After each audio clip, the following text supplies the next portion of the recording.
धव कुंज बिहारी जय राधा माधव कुंज बिहारी गोपी जन वल्लभा गिरिवरधारी गोपी जन वल्लभा गिरिवरधारी यशोदानंदना व्रज जन रंजना यशोदानंदना व्रज जन रंजन यामुनतीरवन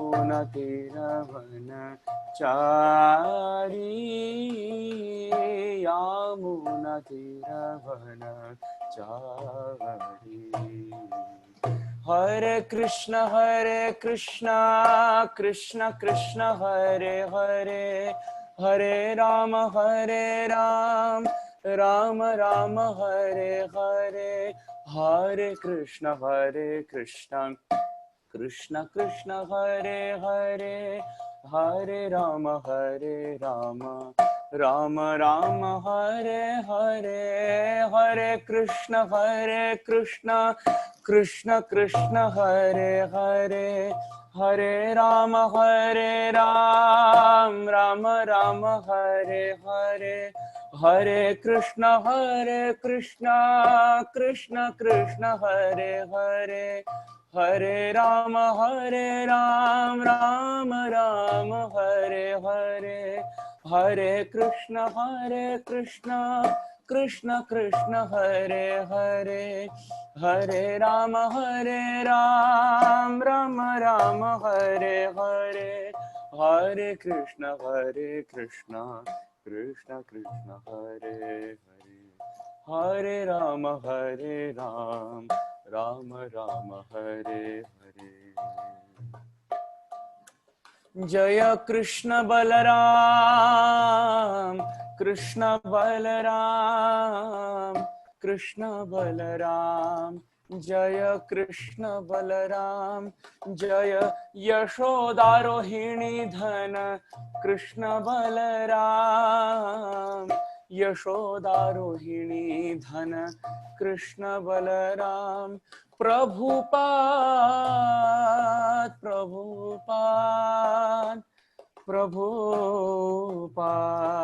जय प्रभुपाद जय जय गुरुदेव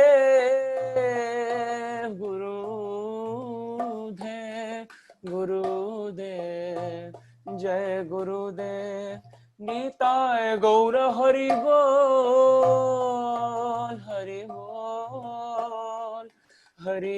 बोल गौर हरि बोल।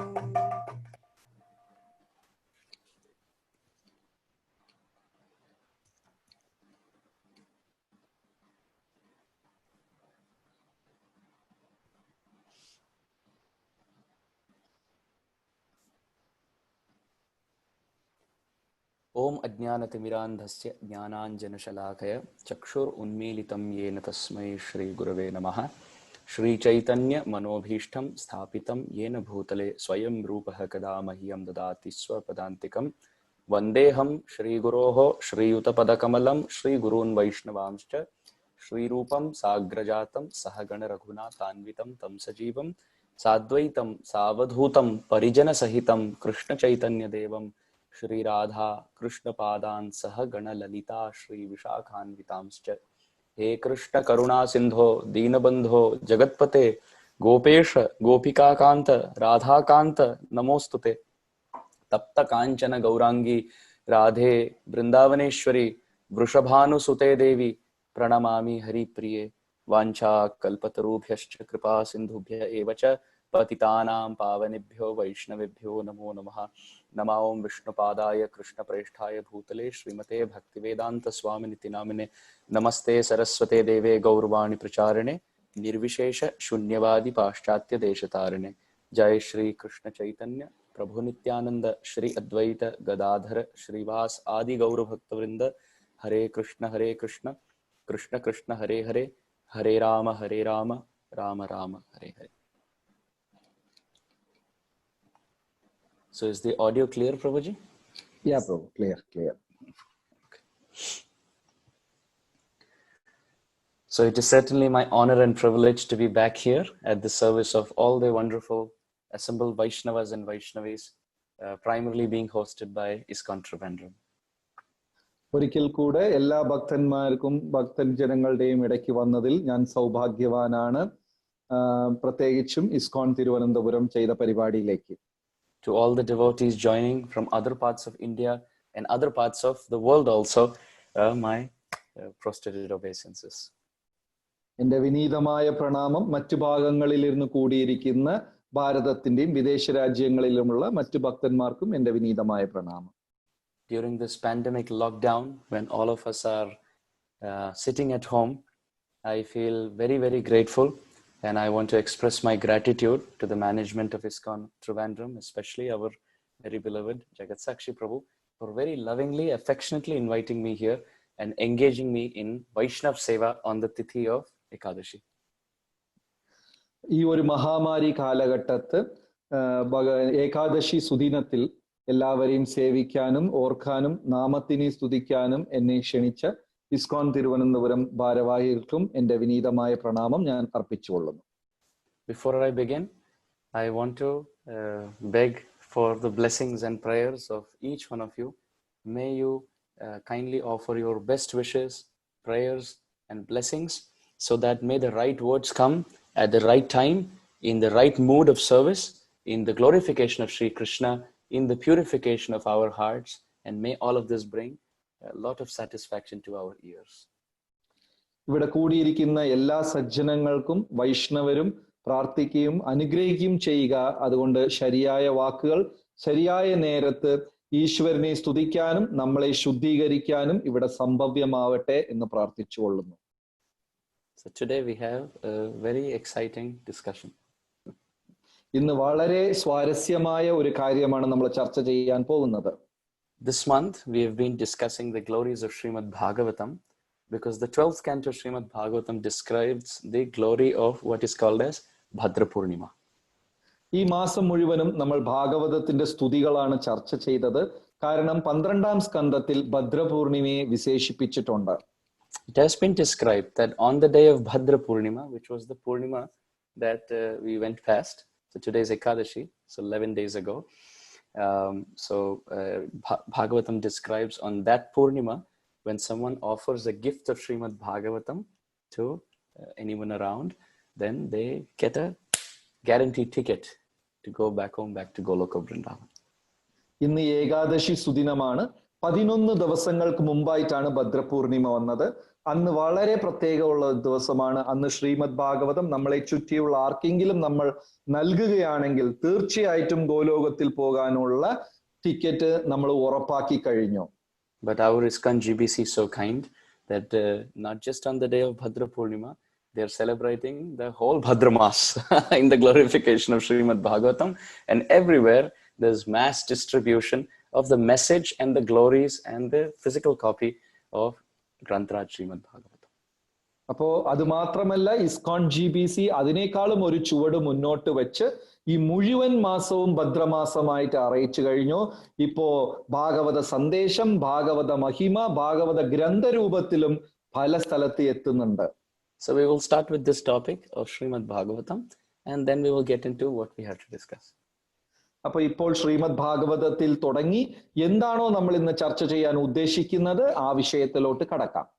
So Srimad Bhagavatam describes Samsara Sindhum Ati Dustaram Uttitirsho Nanyah Plava Bhagavata Purushottamasya Leela Katha Rasanisevanamantharena Pumsam Bhavet Vivida Dukkha Davardhitasya. Very, very beautiful verse which teaches us how to cross over the ocean of suffering.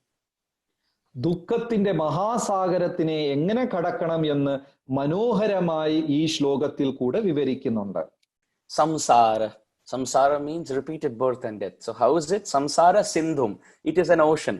It is an ocean because the more we get into it, the deeper we get into it, and there's only water and water everywhere, the water of suffering. സംസാരം എന്ന് പറഞ്ഞാൽ ജനനവും മരണവും. അപ്പൊ സംസാരമാകുന്ന സാഗരം, ഈ സാഗരത്തിന്റെ അകത്ത് കടന്നു കഴിഞ്ഞാൽ ഏത് ദിശയിൽ നോക്കിയാലും വെള്ളം മാത്രമേ ഉള്ളൂ. ഇവിടെ എന്താണ്? ദുഃഖമാണ് ഈ സാഗരം. and it is difficult to go from one end to another by swimming. It's not a pond or a small lake, it's an ocean. ഇത് കുളമോ തടാകമോ അല്ല, മഹാസമുദ്രമാണ്. നീന്തി കടക്കാനൊന്നും സാധിക്കില്ല.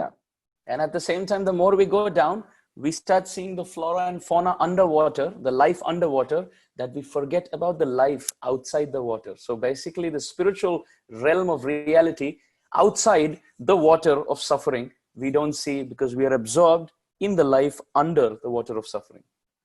സമുദ്രത്തിന്റെ അകത്ത് പോകുമ്പോൾ അതിന്റെ അടിയിലുള്ള ദുഃഖം, അവിടെ ചെടികൊടികളും ഇതുകളൊക്കെയാണ് നമ്മൾ കാണുന്നത്. സമുദ്രത്തിന്റെ മേലെ ഉള്ള ദുഃഖത്തിനെ കുറിച്ച് യാതൊരു ചിന്തയുമില്ല, നമ്മൾ അതിൽ മുഴുകിപ്പോകും. And there is constant breeze on the surface of this ocean. And what is that? That is unlimited material desires. സമുദ്രത്തിന്റെ മേൽപോട്ടായിട്ട് നിരന്തരമായി കാറ്റ് വീശിക്കൊണ്ടേയിരിക്കുകയാണ്. ഈ കാറ്റ് എന്താണ്? അടങ്ങാത്ത ആഗ്രഹങ്ങൾ. And in this water there are sea monsters like whales and sharks and crocodiles who are ready to chew us. And that is different responsibilities in this world and different activities in this world, friends and family and relatives and enemies, and all of these things chew our time and energy, and we have nothing left to give ourselves to Krishna. സമുദ്രത്തിന്റെ ആഴത്തിൽ പോയി കഴിഞ്ഞാൽ മുതലകളും തിമിംഗലങ്ങളും ശ്രാവുകളും നിറഞ്ഞിരിക്കുകയാണ്. ഈ ജീവജാലങ്ങളൊക്കെ എന്താണ്? ഈ ഭൗതിക ലോകത്തിലുള്ള കർമ്മവും കുടുംബവും ജോലിയും ബന്ധനങ്ങളും ശത്രുക്കളും ഇവയൊക്കെയാണ്. അപ്പൊ ഇതിൽ മൂழ்കിക്കഴിയുമ്പോ നമുക്ക് ഭഗവാന് കൊടുക്കാൻ സമയമില്ല.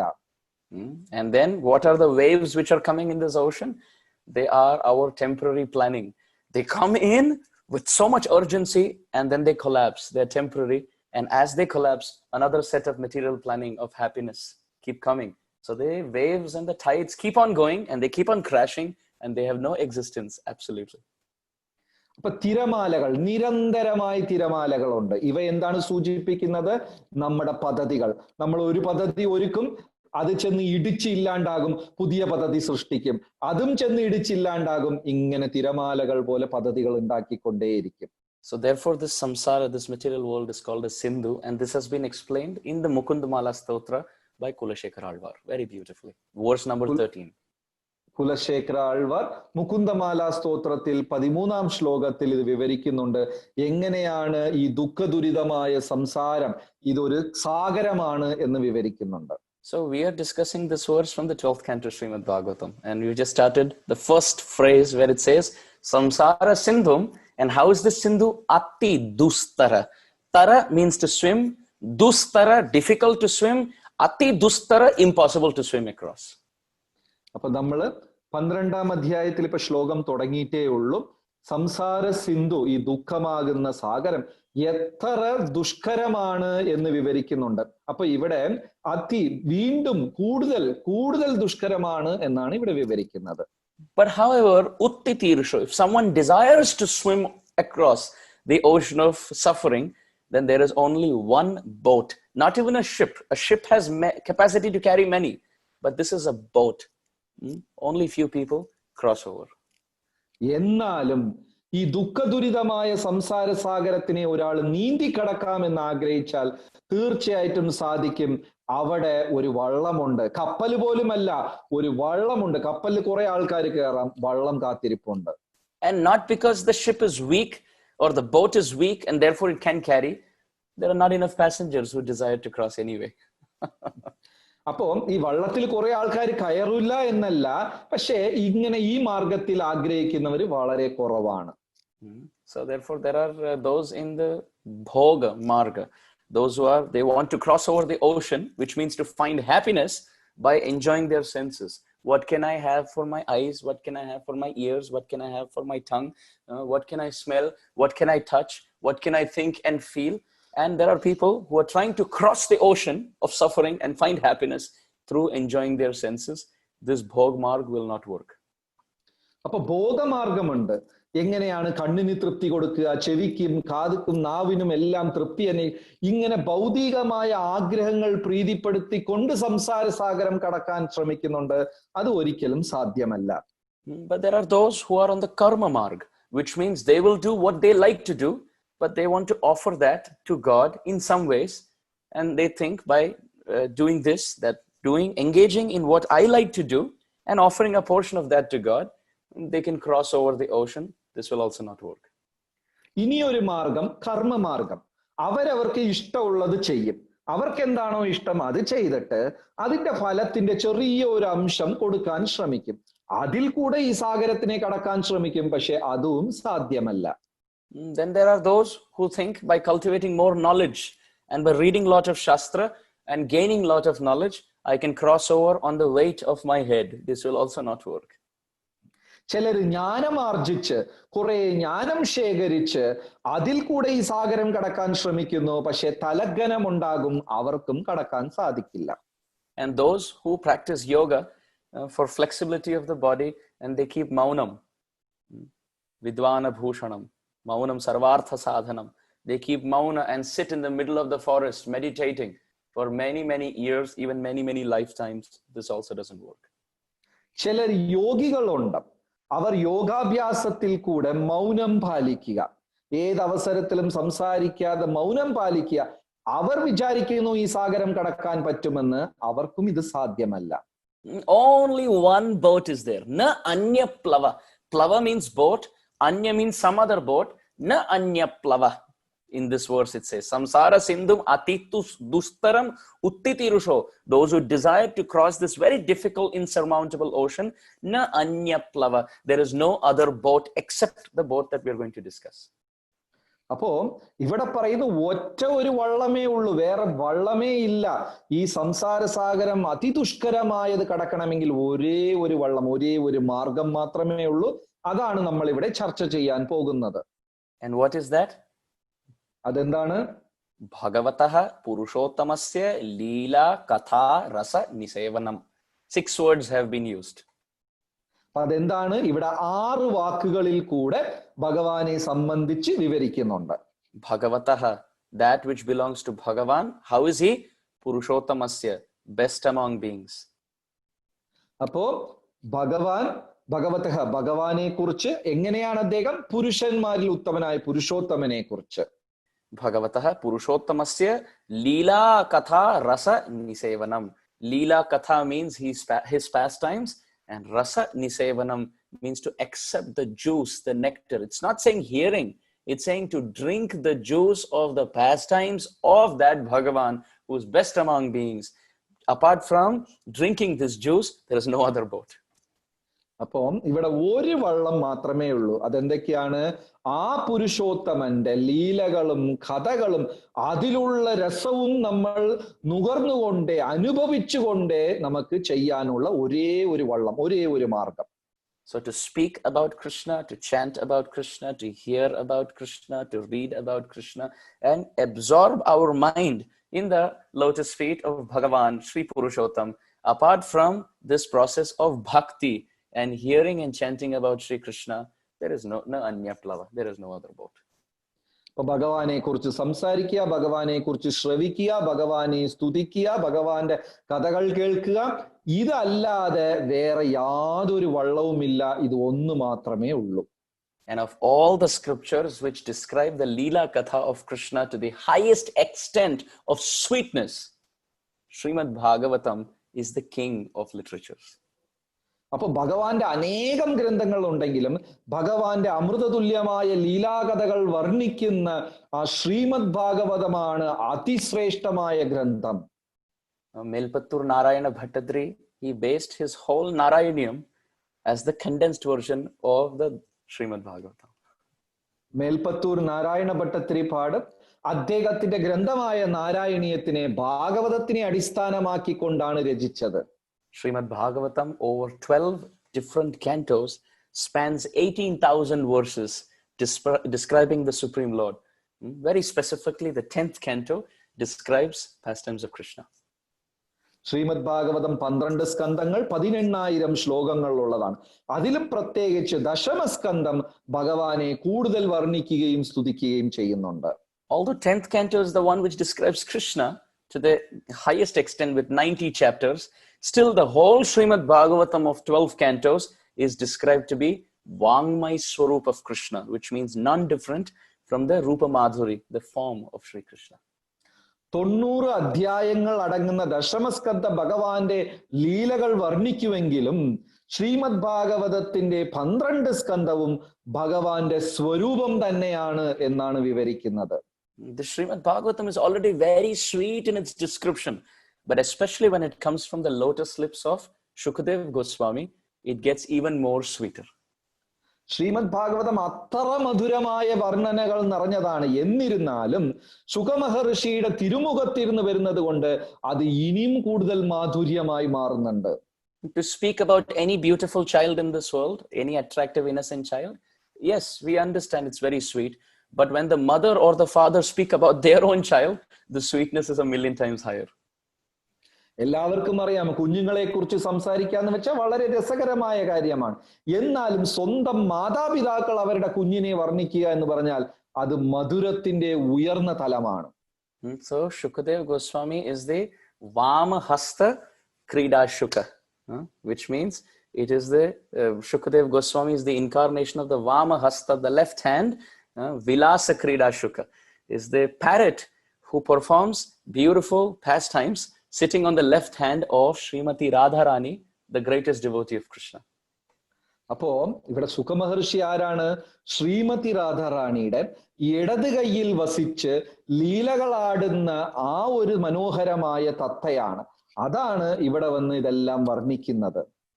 So Radharani is speaking about Krishna to Shuka, her own parrot, and that parrot appears in this world as the son of Vyasadev, as Shukadev Goswami, and repeats that same katha that Radharani has spoken to him with so much affection for Krishna. So already Krishna katha is sweet, but when Radharani describes as the greatest devotee, it's sweeter.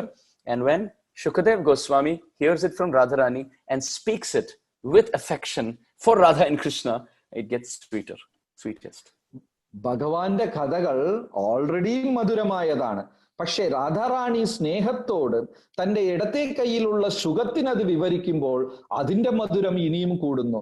ആ സുഖം ഈ ലോകത്ത് വന്ന് ഭഗവത് കഥകൾ വിതരണം ചെയ്യുമ്പോൾ അതിന്റെ മധുരം പല തലത്തിൽ വർദ്ധിക്കുന്നു എന്നാണ്. Therefore it is described Shukha Mukhat Amrita Drava Samyutam. The Srimad Bhagavatam is like nectar dripping from the lotus lips of Shukadev Goswami. അതുകൊണ്ടാണ് ശുകദേവ് ഗോസ്വാമിയുടെ അധരങ്ങളിൽ ഇരുന്ന് ഒഴുകുന്ന അമൃത ബിന്ദുക്കളാണ് എന്ന് ഭാഗവതത്തിനെ സ്തുതിക്കുന്നത്. Therefore Sri Chaitanya Mahaprabhu has said, this is not, the Srimad Bhagavatam is not just Krishna. It is definite, this Srimad Bhagavatam is Krishna, but added more than that, it is Krishna Bhakti Rasa Swarup. അതുകൊണ്ടാണ് ചൈതന്യ മഹാപ്രഭു പറഞ്ഞത്, ശ്രീമദ് ഭാഗവതം വെറുതെ കൃഷ്ണൻ മാത്രമല്ല, അതിൽ കൂടുതലായി ഭഗവാന്റെ ഭക്തി രസസ്വരൂപമാണ് എന്നാ പറയുന്നത്. Sri Chaitanya Mahaprabhu said, Krishna Bhakti Rasa Swarup Shri Bhagavat Sarva Veda Shastra Hoite Parama Mahat. That this Srimad Bhagavatam, because he is the condensed form of not just Krishna, but sweet ambrosial liquid flowing out as devotion for Krishna. Therefore, this is the king of all scriptures. അതുകൊണ്ടാണ് ചൈതന്യ മഹാപ്രഭു പറഞ്ഞത്, ഇത് വെറും അമൃതം മാത്രമല്ല, അമൃതം ഒഴുകി വരുന്നത്. അതുകൊണ്ടാണ് ഇത് അതിശ്രേഷ്ഠം, ഗ്രന്ഥങ്ങളിലും വെച്ചും അതിശ്രേഷ്ഠം എന്ന് വിവരിക്കുന്നു. And he has not just said it once, he said it many times. ഇത് ഒരു വട്ടം മഹാപ്രഭു പറഞ്ഞതല്ല, പല തവണ പറഞ്ഞിട്ടുണ്ട്.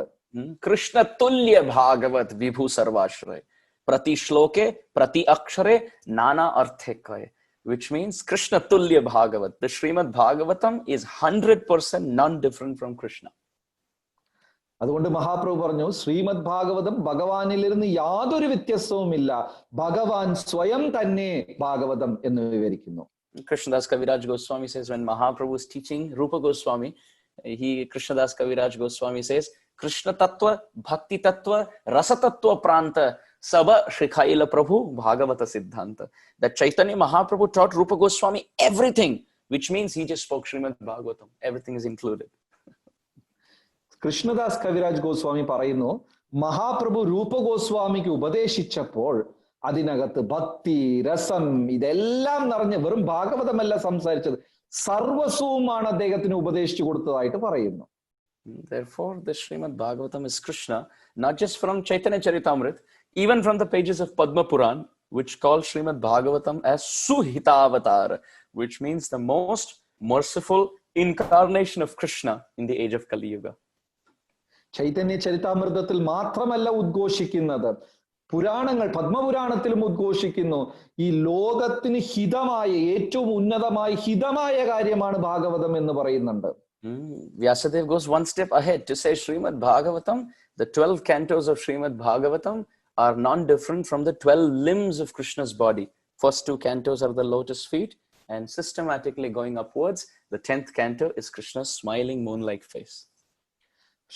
വ്യാസമഹർഷി ഒരു പടി മുന്നോട്ട് പോവുകയാണ്. വ്യാസമഹർഷി പറയുന്നു 12 സ്കന്ധങ്ങളും ഭഗവാന്റെ ശരീരത്തിന്റെ 12 അവയവങ്ങളാണ് എന്ന് പറയുന്നു. ആദ്യത്തെ 2 സ്കന്ധം ഭഗവാന്റെ തൃപ്പാദങ്ങളും, അതങ്ങനെ തുടർന്ന് ചന്ദ്രനെ പോലെ തിളങ്ങുന്ന ഭഗവാന്റെ മുഖമാണ് ദശമസ്കന്ധം എന്ന് വിവരിക്കുന്നു.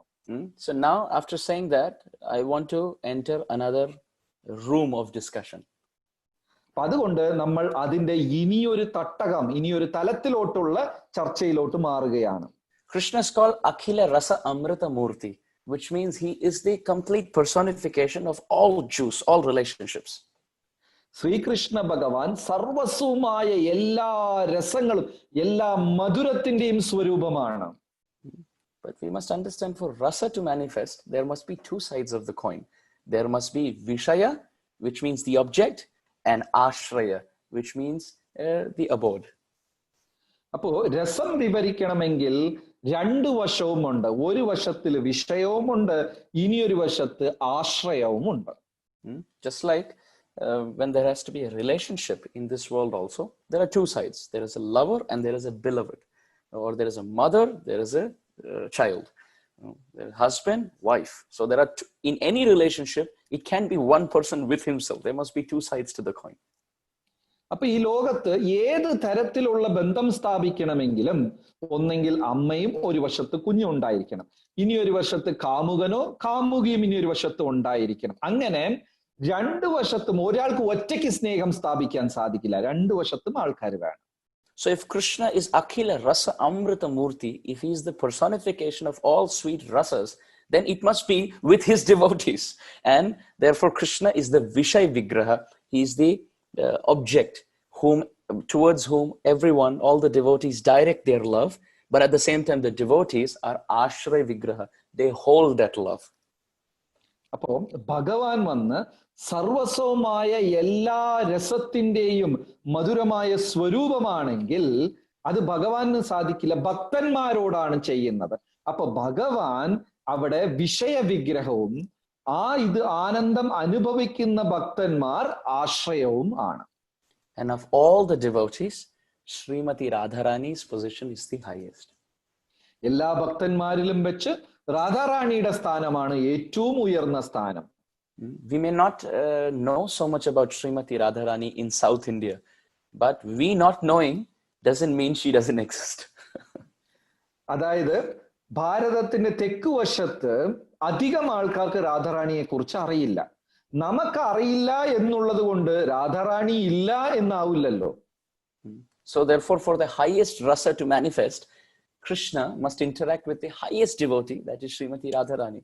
So Krishna is Vishay Vigraha, the object of devotion, and Radharani is the Ashray Vigraha, the abode of devotion. And when they interact very beautifully, what erupts is called Bhakti Rasa. അപ്പോ ഏറ്റവും ഉന്നതമായ ആ ഒരു ഭക്തിരസം അനുഭവിക്കണമെങ്കിൽ ആ തലത്തിൽ ഉയർന്ന ഒരു ഭക്തിയും ഉണ്ടായിരിക്കണം. അതാണ് ശ്രീമതി രാധാറാണി. ശ്രീകൃഷ്ണ ഭഗവാൻ വിഷയരസവും രാധാറാണി ആശ്രയവുമാണ്.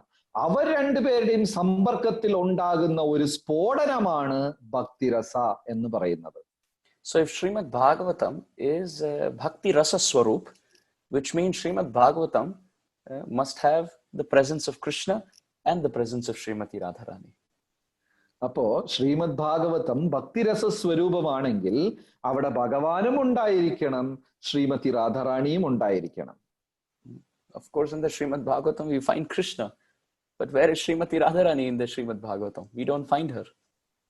ശ്രീമദ് ഭാഗവതത്തിൽ നമുക്ക് കൃഷ്ണനെ കാണാൻ സാധിക്കുന്നു, പക്ഷെ രാധാറാണിയെ കാണാൻ സാധിക്കുന്നില്ല. And we know when Krishna is without Srimati Radharani, Kamsari api samsara vasana baddha shrinkhala radham adaya hridaye tatyaja vraja sundarim. Krishna is finished.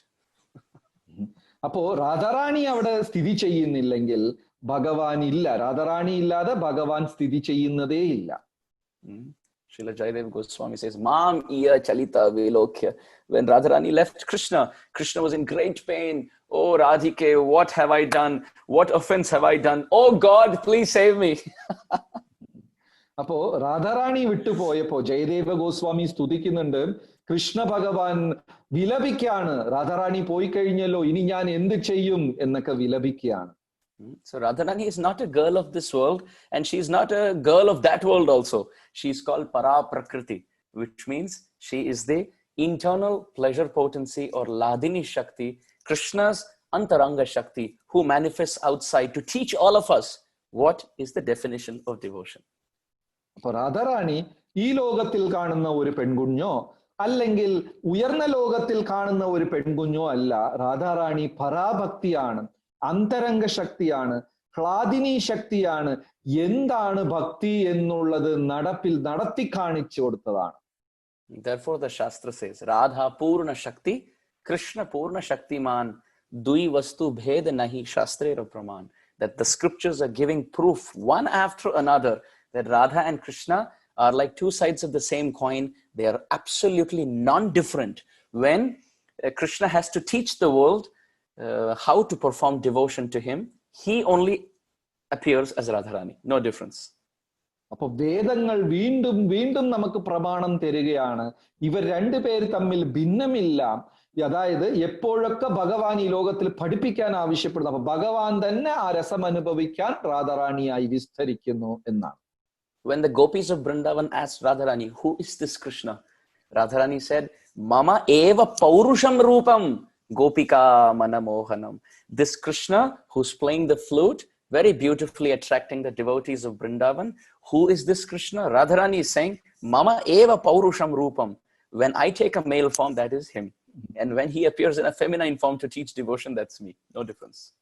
ഇപ്പൊ ഗോപസ്ത്രീകൾ രാധാറാണിയെ ചുറ്റിക്കൊണ്ട് ചോദിച്ചു, ഇതാരാണ് എന്ന് ചോദിച്ചപ്പോ രാധാറാണി പറഞ്ഞു, എന്റെ തന്നെ പുരുഷ രൂപമാണ് അദ്ദേഹം എന്ന് പറഞ്ഞു. ഭഗവാൻ സ്ത്രീ രൂപം എടുക്കുമ്പോൾ അത് ഞാനാകുന്നു എന്നും പറഞ്ഞു. So we should never misunderstand the interaction or the concept of Radha Krishna Seva. അതുകൊണ്ട് രാധാകൃഷ്ണ സേവ തത്വത്തിനെ അല്ലെങ്കിൽ അതിന്റെ ഇടയ്ക്കുള്ള സമ്പർക്കത്തിനെ നമ്മൾ ഒരിക്കലും തെറ്റിദ്ധരിക്കാൻ പാടില്ല. But our doubtful mind will say, well, I understand about Radharani, but what about the other gopis around? അപ്പൊ സംശയാസ്പദമായ നമ്മുടെ മനസ്സ് പറയും, ശരി ശരി രാധാറാണി മനസ്സിലായി, പക്ഷെ മറ്റുള്ള ഗോപസ്ത്രീകളൊക്കെ എന്താണ് എന്ന് ചോദിക്കും. Srila Vishwanath Chakravarti Thakur says a very, very beautiful thing. He says, when the child gets into a room with mirrors all over, he is excited to see his own reflection. Would you blame the child for that? No, it's very innocent and sweet. So similarly, when Krishna enters the room called Vrindavan, and there are mirrors called as selfless love, then his own reflections are seen as the gopis, and this is the highest explosion of innocence. അപ്പൊ വിശ്വനാഥ ചക്രവർത്തി ഠാക്കൂർ വിശദീകരിക്കുന്നു, ഒരു മുറിയിൽ കണ്ണാടികൾ കൊണ്ട് നിറഞ്ഞിരിക്കുകയാണ്. അതിലൊരു കുഞ്ഞു കയറിക്കഴിഞ്ഞാൽ കുഞ്ഞു തന്റെ സ്വരൂപം എല്ലാ കണ്ണാടിയിലും കാണും. അത് ഭയങ്കര സന്തോഷവാനായിരിക്കും, അതിനെ കുറ്റം പറഞ്ഞിട്ട് കാര്യമില്ല. അതേപോലെ വൃന്ദാവനത്തിലും ഒരുപാട് നിസ്വാർത്ഥമായ ഭക്തിയുടെ കണ്ണാടികളുണ്ട്. അവിടെ ഭഗവാൻ കയറി ഈ ഒരു നിഷ്കളങ്കതയെ നമുക്ക് കുറ്റം പറയാൻ സാധിക്കില്ല. This is Krishna's perspective of seeing the gopis. Now we will see the gopis from Radharani's perspective. അപ്പൊ ഇപ്പൊ വിശദീകരിച്ചത് ഭഗവാൻ ഗോപസ്ത്രീകളെ കാണുന്ന വീക്ഷണമാണ്. ഇനി വിശദീകരിക്കാൻ പോകുന്നത് രാധാറാണി ഗോപസ്ത്രീകളെ കാണുന്ന വീക്ഷണമാണ്. We know in this world the parents do so much for their child, and still they always have lamentation. I could not do this for my child. I wish I had done that for my child. So where is that coming from? It is coming from Radharani, where there is complete satisfaction, but there's no satiation. I wish I did more. So Radharani is feeling that if one Radharani is able to serve Krishna so much and keep Krishna happy, I wish I can expand unlimitedly to satisfy Krishna and to serve Krishna to his fulfillment. And that expansion from the body of Radharani are called as the gopis of Vrindavan. മാതാപിതാക്കള് കുഞ്ഞുങ്ങൾക്ക് എത്ര ചെയ്തു കൊടുത്താലും അവർക്കൊരു തൃപ്തിയാവില്ല. ഇനിയും ചെയ്യാമായിരുന്നു എന്ന് ആഗ്രഹിക്കും. അതേപോലെ രാധാറാണി ഭഗവാന് വേണ്ടി ഒരുപാട് ചെയ്തിട്ടും ഞാൻ ഒരാൾ ഇത്രയും ഭഗവാനെ സേവിക്കുമെങ്കിൽ ഞാൻ പലതായി വിസ്തരിച്ചു കഴിഞ്ഞാൽ എത്ര സേവനം അനുഷ്ഠിക്കാൻ പറ്റും എന്ന് രാധാറാണി ആഗ്രഹിച്ച് വിസ്തരിച്ചതാണ് ഗോപസ്ത്രീകൾ. So if the highest explosion of rasa is seen between Radha and Krishna, and if Srimad Bhagavatam is Bhakti Rasa Swarup, then both Radha and Krishna must be found in Bhagavatam. But the astonishing thing is, we find Krishna, but we don't find Radharani. So how can rasa exist without Radharani? And how can Srimad Bhagavatam be called Rasa Shastra?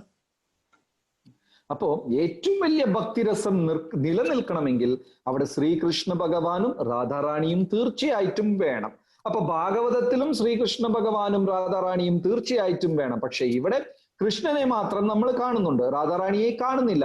അങ്ങനെ ഇരിക്കുമ്പോൾ എങ്ങനെ ഭാഗവതത്തിനെ രസശാസ്ത്രം എന്ന് പറയാൻ സാധിക്കും? And we see that in the Rasa Leela, when Radharani disappeared, Krishna became completely heartbroken. So if the Srimad Bhagavatam does not have Radharani, and that will make Krishna heartbroken, so how is this considered to be the king of scriptures? നമുക്കറിയാം രാസലീലയിലും രാധാറാണി അപ്രത്യക്ഷമായപ്പോൾ ഭഗവാന്റെ ഹൃദയം തകർന്നു. അപ്പൊ അതേപോലെ ഭാഗവതത്തിലും രാധാറാണി ഇല്ലെങ്കിൽ തീർച്ചയായിട്ടും ഭഗവാന്റെ ഹൃദയം തകരും. അപ്പൊ അങ്ങനെ ഉള്ളപ്പോ ഇതെങ്ങനെ ഉന്നതമായ ഗ്രന്ഥമായി മാറി? So therefore, let us welcome ourselves into the topic of finding Srimati Radharani in the pages of Srimad Bhagavatam. അതുകൊണ്ട് നമ്മൾ തന്നെ ഭാഗവതത്തിന്റെ താളുകളിൽ ഇറങ്ങിക്കൊണ്ട് രാധാറാണിയെ അന്വേഷിക്കാൻ തുടങ്ങാം. Last month we celebrated Radhashtami, the appearance day of Radharani.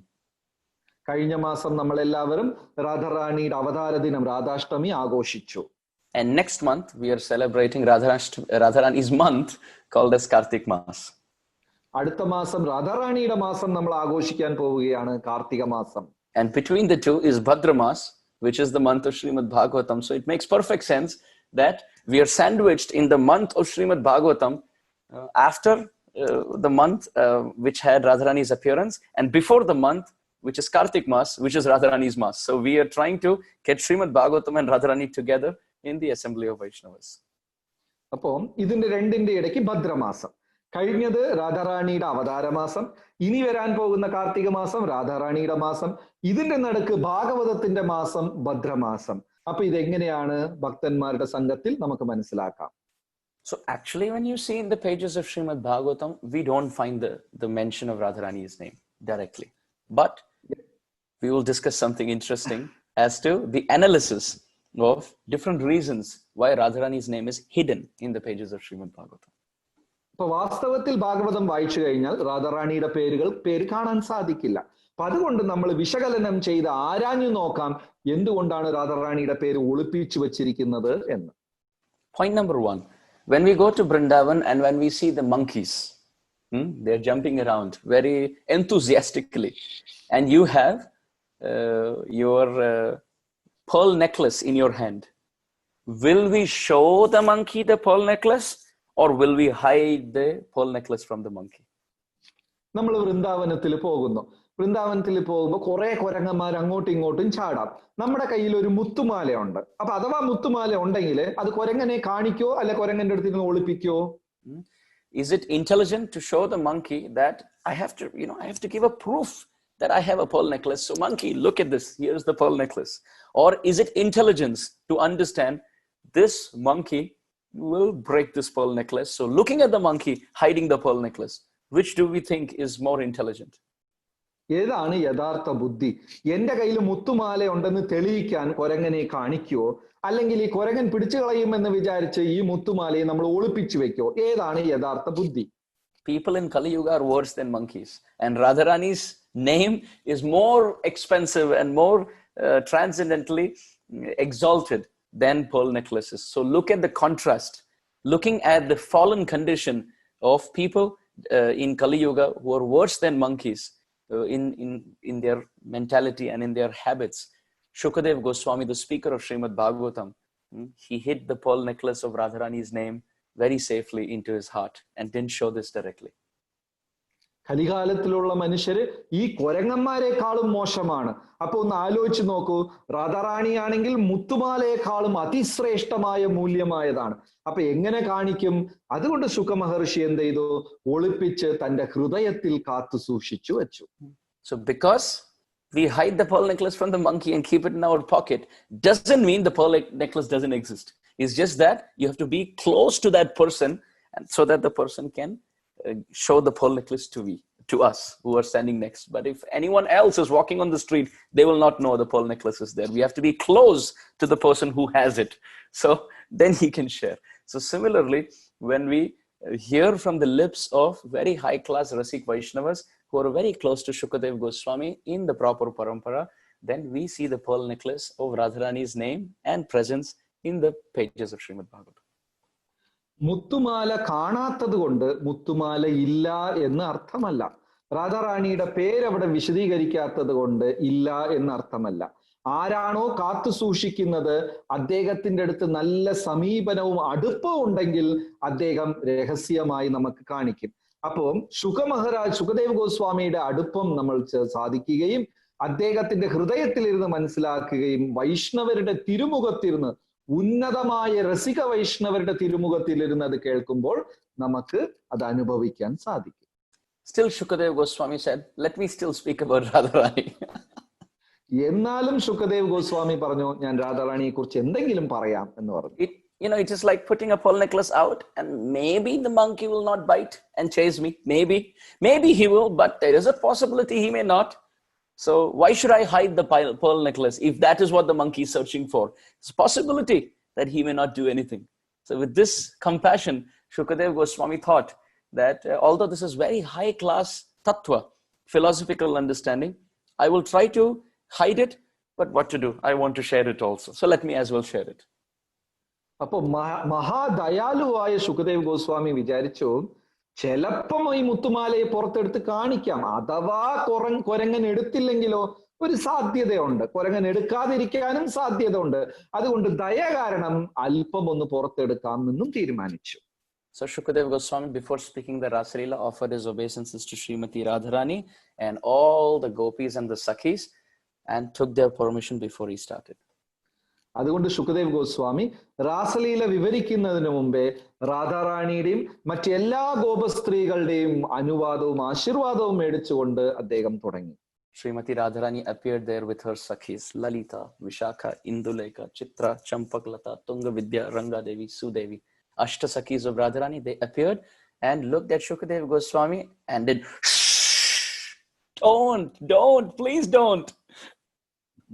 അപ്പോ രാധാറാണിയുടെ അഷ്ടസഖികളും അവിടെ ശുകദേവ് മഹർഷിയുടെ മുമ്പേ പ്രത്യക്ഷമായിട്ട് പറഞ്ഞു, വേണ്ട, അരുത് പറയരുത് എന്നവര് പറഞ്ഞു.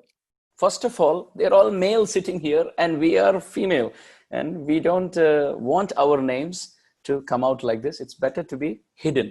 And second reason, look at all the qualification of people who are sitting and listening to you, O Shukadev Goswami. Not all of them are in the path of bhakti. There are many rishis sitting here with long jata and beard, and yogis and tapasvis sitting and meditating. These jnanis meditating on Paramatma in Shantaras, they're also there. We don't want such high katha to come to those who are Shanta Bhaktas. അപ്പൊ ഗോപസ്ത്രീകൾ പറഞ്ഞു, ആദ്യം ഇവരെല്ലാം പുരുഷന്മാരാണ്. സുഖദേവ് മഹർഷി, അങ്ങയുടെ മുമ്പേ ഇരുന്ന് കേൾക്കുന്നവരെല്ലാം പുരുഷന്മാരാണ്, ഞങ്ങൾ സ്ത്രീകളാണ്, അതുകൊണ്ട് ഞങ്ങളുടെ പേര് അവിടെ വരാൻ ഞങ്ങൾ ആഗ്രഹിക്കുന്നില്ല. പിന്നെ രണ്ടാമത്തത് നോക്കിക്കോളൂ, എല്ലാവരും ശുദ്ധ ഭക്തന്മാരല്ല, യോഗികളും ഋഷിമാരും വലിയ വലിയ താടിയും ജടമുടിയായിട്ട്, അവർക്ക് ഈ ഉത്തമമായ ഉന്നതമായ ഭക്തിരസം പറയേണ്ട, അതുകൊണ്ട് അതും വേണ്ട എന്നവർ നിഷേധിച്ചു. They are happy, smiling, meditating in Shantaras, in neutrality on Paramatma. They don't have adhikar for Prem Rasa. What to speak of Vraja Prem Rasa and what to speak of Madhurya Vraja Prema Rasa. Stop, don't tell them. അവരെല്ലാം യോഗിവര്യന്മാർ, ഹൃദയത്തിൽ പരമാത്മാവിനെ ധ്യാനിച്ചുകൊണ്ട് ശാന്തരസത്തിൽ കഴിയുന്നവരാണ്. അവർക്ക് എന്ത് അധികാരമുണ്ട് ഈ മാധുര്യരസം, വ്രജരസത്തിനെ, അതിനേക്കാളും ഉയർന്നമായ വ്രജപ്രേമരസം, അതിനേക്കാളും ഒരുപടി ഉയർന്ന വ്രജപ്രേമ മാധുര്യരസത്തിനെ കുറിച്ച് കേൾക്കാൻ അതുകൊണ്ട് വേണ്ട എന്ന് നിഷേധിച്ചു. So this was the second reason why Shukadeva Goswami did not speak. Reason number one, looking at the mentality of people in Kali Yuga.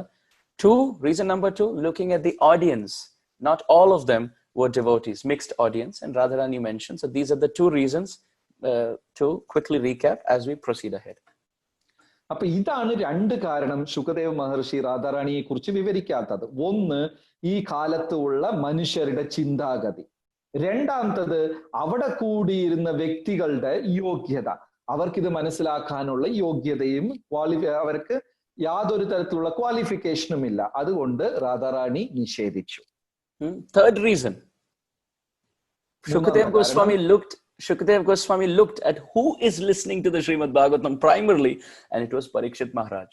Parikshit Maharaj was cursed to die in 7 days, and he had only 7 days to live. And in that, he had given himself to hearing Srimad Bhagavatam. Now, Shukadeva Goswami thought, it is good I don't speak about Radharani to Parikshit Maharaj. മൂന്നാമത്തെ കാരണം, സുഖദേവ് മഹാരാജ് നോക്കുന്നു, ആരാണ് ഇവിടെ പ്രധാനമായിരുന്ന ഭാഗവതം കേൾക്കുന്നത്? പരീക്ഷിത് മഹാരാജ്. പരീക്ഷിത് മഹാരാജന് ഇനി 7 ദിവസം മാത്രമേ ബാക്കിയുള്ളൂ. 7 ദിവസം കഴിഞ്ഞാൽ അദ്ദേഹം ശാപം കിട്ടിയതനുസരിച്ച് മരിക്കും. അതുകൊണ്ട് അദ്ദേഹം വിചാരിച്ചു ഈ വേദിയിൽ പറയണ്ട എന്നും വിചാരിച്ചു. Parikshit Maharaj is very qualified. Why would Shukadeva Goswami not speak about Radharani to him? Parikshit മഹാരാജിന് എല്ലാവിധത്തിലുള്ള യോഗ്യതയുമുണ്ട്. പിന്നെ എന്നിട്ടും എന്തിനാണ് ശുകദേവ് മഹാരാജ് വിവരിക്കാത്തത് രാധാറാണിയെ കുറിച്ച്? Because, as we said, Shukadeva Goswami is the parrot of Radharani, and he has so much affection for Radharani that just by saying Radha, he will fall in ecstasy, and he may not wake up, and Parikshit Maharaj 7 days will go off, which means he will leave his body by the snake bite of the curse. And Shukadeva Goswami will not be doing justice to serve in the attempt of serving Parikshit Maharaj. Therefore, he prioritized the service of Parikshit Maharaj in compassion over his personal ecstatic feelings. മൂന്നാമത്തെ കാരണം ശരിക്കും എന്താന്ന് വെച്ചാല്, ശുകദേവ് മഹാരാജ് ആരാണ്? രാധാറാണിയുടെ തത്ത. രാധ എന്ന നാമം ജപിക്കുമ്പോ തന്നെ അദ്ദേഹം ആനന്ദത്തിൽ ആറാടുകയും എത്ര കാലം കടന്നു പോകുന്നു എന്ന് അദ്ദേഹം അറിയില്ല. പക്ഷെ ഇവിടെയോ പരീക്ഷത്തിന് ഇനി വെറും 7 ദിവസം മാത്രമേ ബാക്കിയുള്ളൂ. ചിലപ്പോ അതിന്റെ ഇടയ്ക്ക് പരീക്ഷത്ത് മരിച്ചു പോവുകയും ചെയ്യും. അതുകൊണ്ട് ശുകദേവ് മഹർഷി തന്റെ ആനന്ദത്തിനെ ത്യാഗം ചെയ്ത് പരീക്ഷത്തിന് പ്രാധാന്യം കാരുണ്യപൂർവം കൊടുത്ത് രാധാറാണിയെ കുറിച്ച് സംസാരിച്ചിട്ടില്ല. The name Radha has so much nectar that Krishna, whose name the whole universe is chanting, Krishna is busy chanting the name of Radharani. Radha എന്ന നാമത്തിൽ അത്രയും അമൃത് നിറഞ്ഞിരിക്കുകയാണ്. ഭഗവാന്റെ നാമം ഈ പ്രപഞ്ചം ഒട്ടാകെ ജപിക്കുന്നു. പക്ഷെ ആ ഭഗവാൻ രാധാറാണിയുടെ നാമം ജപിക്കുന്നു. Ra means anurag, devotion, and dha means dhavati, to run. So she who's always running all over the place in anurag, in service to Krishna, constantly, without any selfish interest, is Radha. Ra എന്ന് വെച്ചാൽ അനുരാഗം, അതായത് ഭക്തി. ധ എന്ന് വെച്ചാൽ ഓടി നടക്കുന്നത്, കൊണ്ട് നടക്കുന്നത് എന്നാണ്.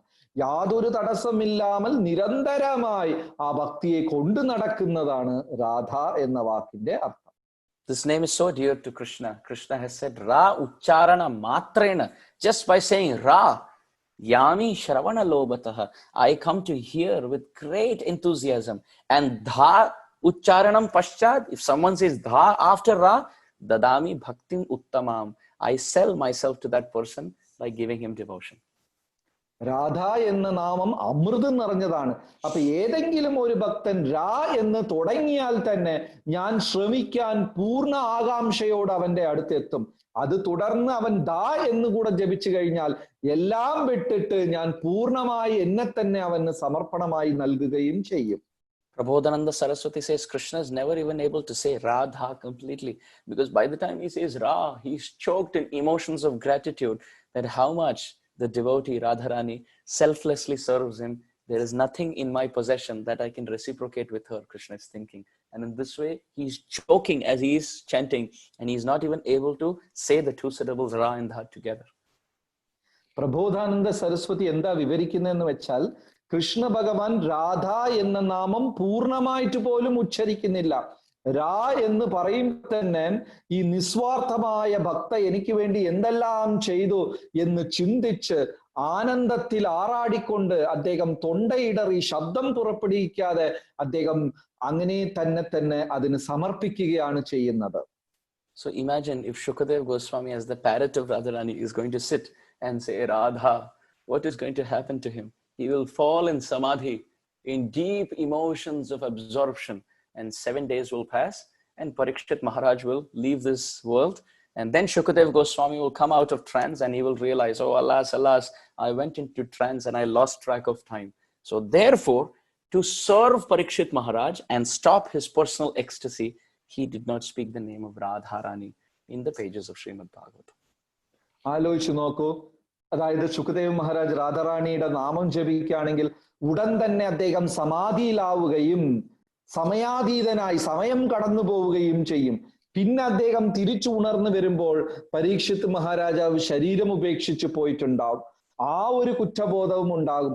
അതുകൊണ്ട് ദയാപൂർവം പരീക്ഷിത്തിനെ സേവിക്കാൻ വേണ്ടി മാത്രം അദ്ദേഹം നിസ്വാർത്ഥമായി തന്റെ ആനന്ദത്തിനെ ഒളിപ്പിച്ചു വെച്ച് രാധ എന്ന നാമം ഉച്ചരിച്ചില്ല. So point number 1 for Kali Yuga, point number 2 for the live audience, point number 3 for Parikshit. 3 കാരണങ്ങളാണ്. ഒന്ന് കലിയുഗം, രണ്ടാമത്തത് അവിടെ കൂടിയിരുന്ന സജ്ജനങ്ങൾ, മൂന്നാമത്തെ കാരണം പരീക്ഷിത് മഹാരാജാവ്. Now fourth reason. ഇപ്പോ നാലാമത്തെ കാരണം. Empty vessels make more noise. We know that. Please continue. Please. നാലാമത്തെ കാരണം കാലിപാത്രങ്ങൾ ഒരുപാട് ശബ്ദമുണ്ടാക്കും. We know when the pot is filled with something, it doesn't boom, that's all. But when the pot is empty and it just has some stone inside or just some ball or something, it makes a lot of noise. ഇപ്പൊ കാലിപാത്രം, അതായത് അതിൽ എന്തെങ്കിലും നിറഞ്ഞിരുന്നാൽ ചെറിയ ഒരു ശബ്ദം, വലിയ ശബ്ദം ഉണ്ടാകത്തില്ല. പക്ഷെ പാത്രം കാലിയാണ്, അതിനകത്ത് ഒരു ചെറിയ കല്ലോ കഷ്ണമോ ഉണ്ടെങ്കിൽ ഒരുപാട് ശബ്ദം ഉണ്ടാക്കും. So therefore, those of our hearts which are empty without any devotion will walk around speaking about Radharani completely, because we are empty vessels. We make more noise and we say it completely. We freely talk about it. But those hearts which are filled with devotion, they don't make so much noise. Gambhirta. അപ്പോ നമ്മുടെ ഹൃദയം അതുപോലെയാണ്. നമ്മുടെ ഹൃദയം എല്ലാം കാലിയാണ്. അപ്പൊ നമ്മൾ രാധാറാണിയെ കുറിച്ച് അതും ഇതും വെറുതെ ഇങ്ങനെ സംസാരിച്ച് നടക്കും. ആരുടെ ഹൃദയമാണോ നിറവ് കൊണ്ട് സംതൃപ്തരായിരിക്കുന്നത്, അവർ ഗാംഭീര്യമായി അധികം സംസാരിക്കാതെ അവരതിനെ നിയന്ത്രിക്കും. So this is Shukadev Goswami. His heart is so much filled in devotion to Radharani that he is quiet. He's completely in samadhi, completely in trance. So point number 1 was Kali Yuga, point number 2 was live audience, point number 3 was the listener Parikshit Maharaj, point number 4 the speaker himself. അപ്പോ ശുകദേവ് ഗോസ്വാമിയുടെ ഹൃദയം രാധാറാണിയുടെ ഭക്തി കൊണ്ട് നിറഞ്ഞിരിക്കുന്ന കൊണ്ട് അദ്ദേഹം മൗനമായി സമാധിയായി അത് അനുഭവിക്കുന്നു, സംസാരിച്ചിട്ടില്ല. അപ്പൊ ആദ്യത്തെ കാരണം carry on bro. We see this example even in our kitchen. നമ്മുടെ അടുക്കളയിലും ഈ ഉദാഹരണം നമ്മൾ കാണാറുണ്ട്. Think about making puri. We roll the dough and you put it in the ghee, and when it falls for the first time, there's splitting sound because there's nothing, no substance. Therefore, there's more sound. But when it becomes ready, it becomes full and floats on the surface quiet. നമ്മൾ അടുക്കളയിലും സംഭവിക്കാറുണ്ട്. മാവെടുത്ത് പൂരി ഉണ്ടാക്കുമ്പോൾ അത് ഉണ്ടായി വരുമ്പോൾ ഒരുപാട് ശബ്ദം ഉണ്ടാക്കും. പക്ഷെ പൂരിയായി ഉരുണ്ടു വന്ന് എണ്ണയിൽ അങ്ങനെ മിതക്കുമ്പോ ഒരു ശബ്ദവും ഉണ്ടാക്കാറില്ല. So therefore, when we are not so ready, we are walking around very freely talking, either talking nonsense about Radha Krishna or making this concept of Radha Krishna so cheap that freely talking about all these details, confidential details.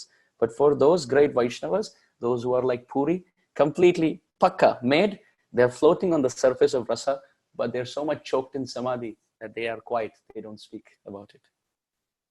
നമ്മുടെ ഹൃദയം കാലിയാണ്, ഈ പൂരി ഉണ്ടാകുന്നത് പോലെ. അതുകൊണ്ട് നമ്മൾ അങ്ങോട്ടും ഇങ്ങോട്ടും പലതും രാധാറാണിയെ കുറിച്ച് സംസാരിച്ചുകൊണ്ട് നടക്കും. പക്ഷേ ആത്മീകമായി ഉയർന്ന ഭക്തന്മാരുടെ ഹൃദയം നല്ല വെന്ത് ഉരുണ്ടു വന്ന പൂരിയെ പോലെയാണ്. അവർ സമാധിയിലിരിക്കുന്നു, അവർ അധികം സംസാരിക്കത്തില്ല. So this is the state of Shukadev Goswami's heart. ഇതാണ് ശുകദേവ് മഹാരാജിന്റെ അവസ്ഥ. Point number 5. അഞ്ചാമത്തെ കാരണം, Srimati Radharani is present in the Bhagavatam by her absence. Shrimad Radha Rani ഭാഗവതത്തിൽ എന്താ പറയാ അപ്രതീക്ഷിതമായി പ്രത്യക്ഷമായിട്ടുണ്ട്. Let us see an example. ഒരു ഉദാഹരണം നോക്കാം. A woman in, I don't know the practices in South India so much as they practice in Kerala, but in general, in North India and other parts of the world, we see when a woman is getting married, she has a lot of shringar, especially she has mehndi decorations in her hand. അപ്പൊ ദക്ഷിണ ഭാരതത്തിൽ എനിക്കറിയില്ല, ഉത്തര ഭാരതത്തിലൊക്കെ വിവാഹം നടക്കുമ്പോൾ ആ പെൺകുട്ടിക്ക് ഒരുപാട് അലങ്കാരങ്ങൾ ചെയ്യാറുണ്ട്. കയ്യിലൊക്കെ മൈലാഞ്ചിയൊക്കെ ഇട്ട് ഒത്തിരി അലങ്കാരം ചെയ്യാറുണ്ട്. Few days before the shringar begins, and there's hand decorated with henna or mehndi patterns. അപ്പൊ വിവാഹത്തിന് കുറച്ചു ദിവസം മുമ്പേ തന്നെ ആ പണിയൊക്കെ തുടങ്ങും. കൈയെല്ലാം മൈലാഞ്ചി കൊണ്ട് അലങ്കരിക്കും. But there is a problem. We want the patterns to be reddish, but there is no redness anywhere. അപ്പോ ഈ മൈലാഞ്ചി നല്ല ചുവന്നിരിക്കണം എന്നാണ് ആഗ്രഹം, പക്ഷെ ആ ചുവപ്പ് എവിടെയില്ല. The henna leaves are taken, they are needed, but they are not red. ആ മൈലാഞ്ചിയുടെ ഇല എടുക്കും, പക്ഷെ അതും ചുവപ്പല്ല. This leaves are taken and they are completely crushed, and you crush them, rub them, ground and make a paste. That paste is also not red. ആ ഇലയൊക്കെ എടുത്ത് അതിനെ ചതച്ച് അരച്ചെടുക്കും, പക്ഷെ ആ ഒരു കൂട്ടും ചുവപ്പല്ല. You make all the patterns in your hand, the hand patterns are also not red. അതെല്ലാം കയ്യിൽ വെച്ച് അലങ്കരിക്കും, അപ്പോഴും അത് ചുവപ്പല്ല. You wait overnight, or sometimes you wait one day, and as time passes, you see the patterns get more and more steady in the hand and more permanent in the hand. Then later, as you wash off, you see that it has become red.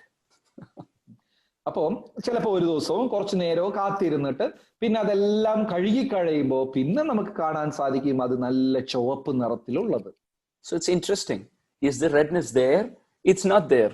The leaves don't have it, the paste doesn't have it, the patterns don't have it. But if you just wait and watch, with time, that which was not red turns red. So that is the color of the mehndi. Mehndi ഈ മൈലാഞ്ചിയെ നോക്കിക്കഴിഞ്ഞാൽ ഇലയും ചുവപ്പല്ല, കൂട്ട് ചുവപ്പല്ല, കയ്യിൽ വരച്ചപ്പ ചുവപ്പില്ല, പക്ഷെ കുറച്ച് സമയം കാത്തിരുന്നാൽ നമുക്ക് ആ ചുവപ്പ് നിറം കാണാൻ സാധിക്കും. Why am I saying all this? Are we discussing something about marriage? No, there is actually a significance to what we are discussing. എന്തിനാണ് നമ്മൾ ഇതെല്ലാം ചർച്ച ചെയ്തുകൊണ്ടിരിക്കുന്നത്? വല്ല കല്യാണത്തിനെ കുറിച്ചാണോ? അല്ല, ഇതിന്റെ പുറകെ ഒരു അർത്ഥമുണ്ട്. So the redness is called lalima, the red color. ആ ചുവപ്പിനെയാണ് ലാലിമ എന്ന് പറയുന്നത്. So there's no lalima in the henna leaves or the crushing or the paste or the patterns. But as we have faith and we let the person do it and we wait with time, you see that it turns red. The lalima appears, redness.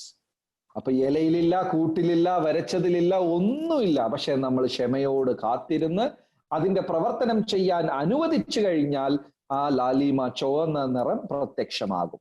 Srimad Bhagavatam verses are like the henna leaves that are crushed. Shrimad ഭാഗവത ശ്ലോകം എന്ന് പറയുന്നത് ഈ മൈലാഞ്ചിയുടെ ഇലയെ ചതച്ചതുപോലെയാണ്.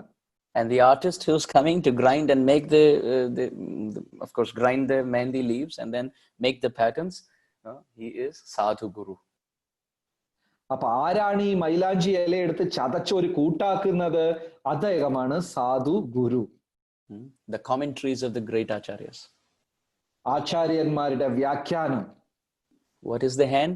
The heart of the sadhaka.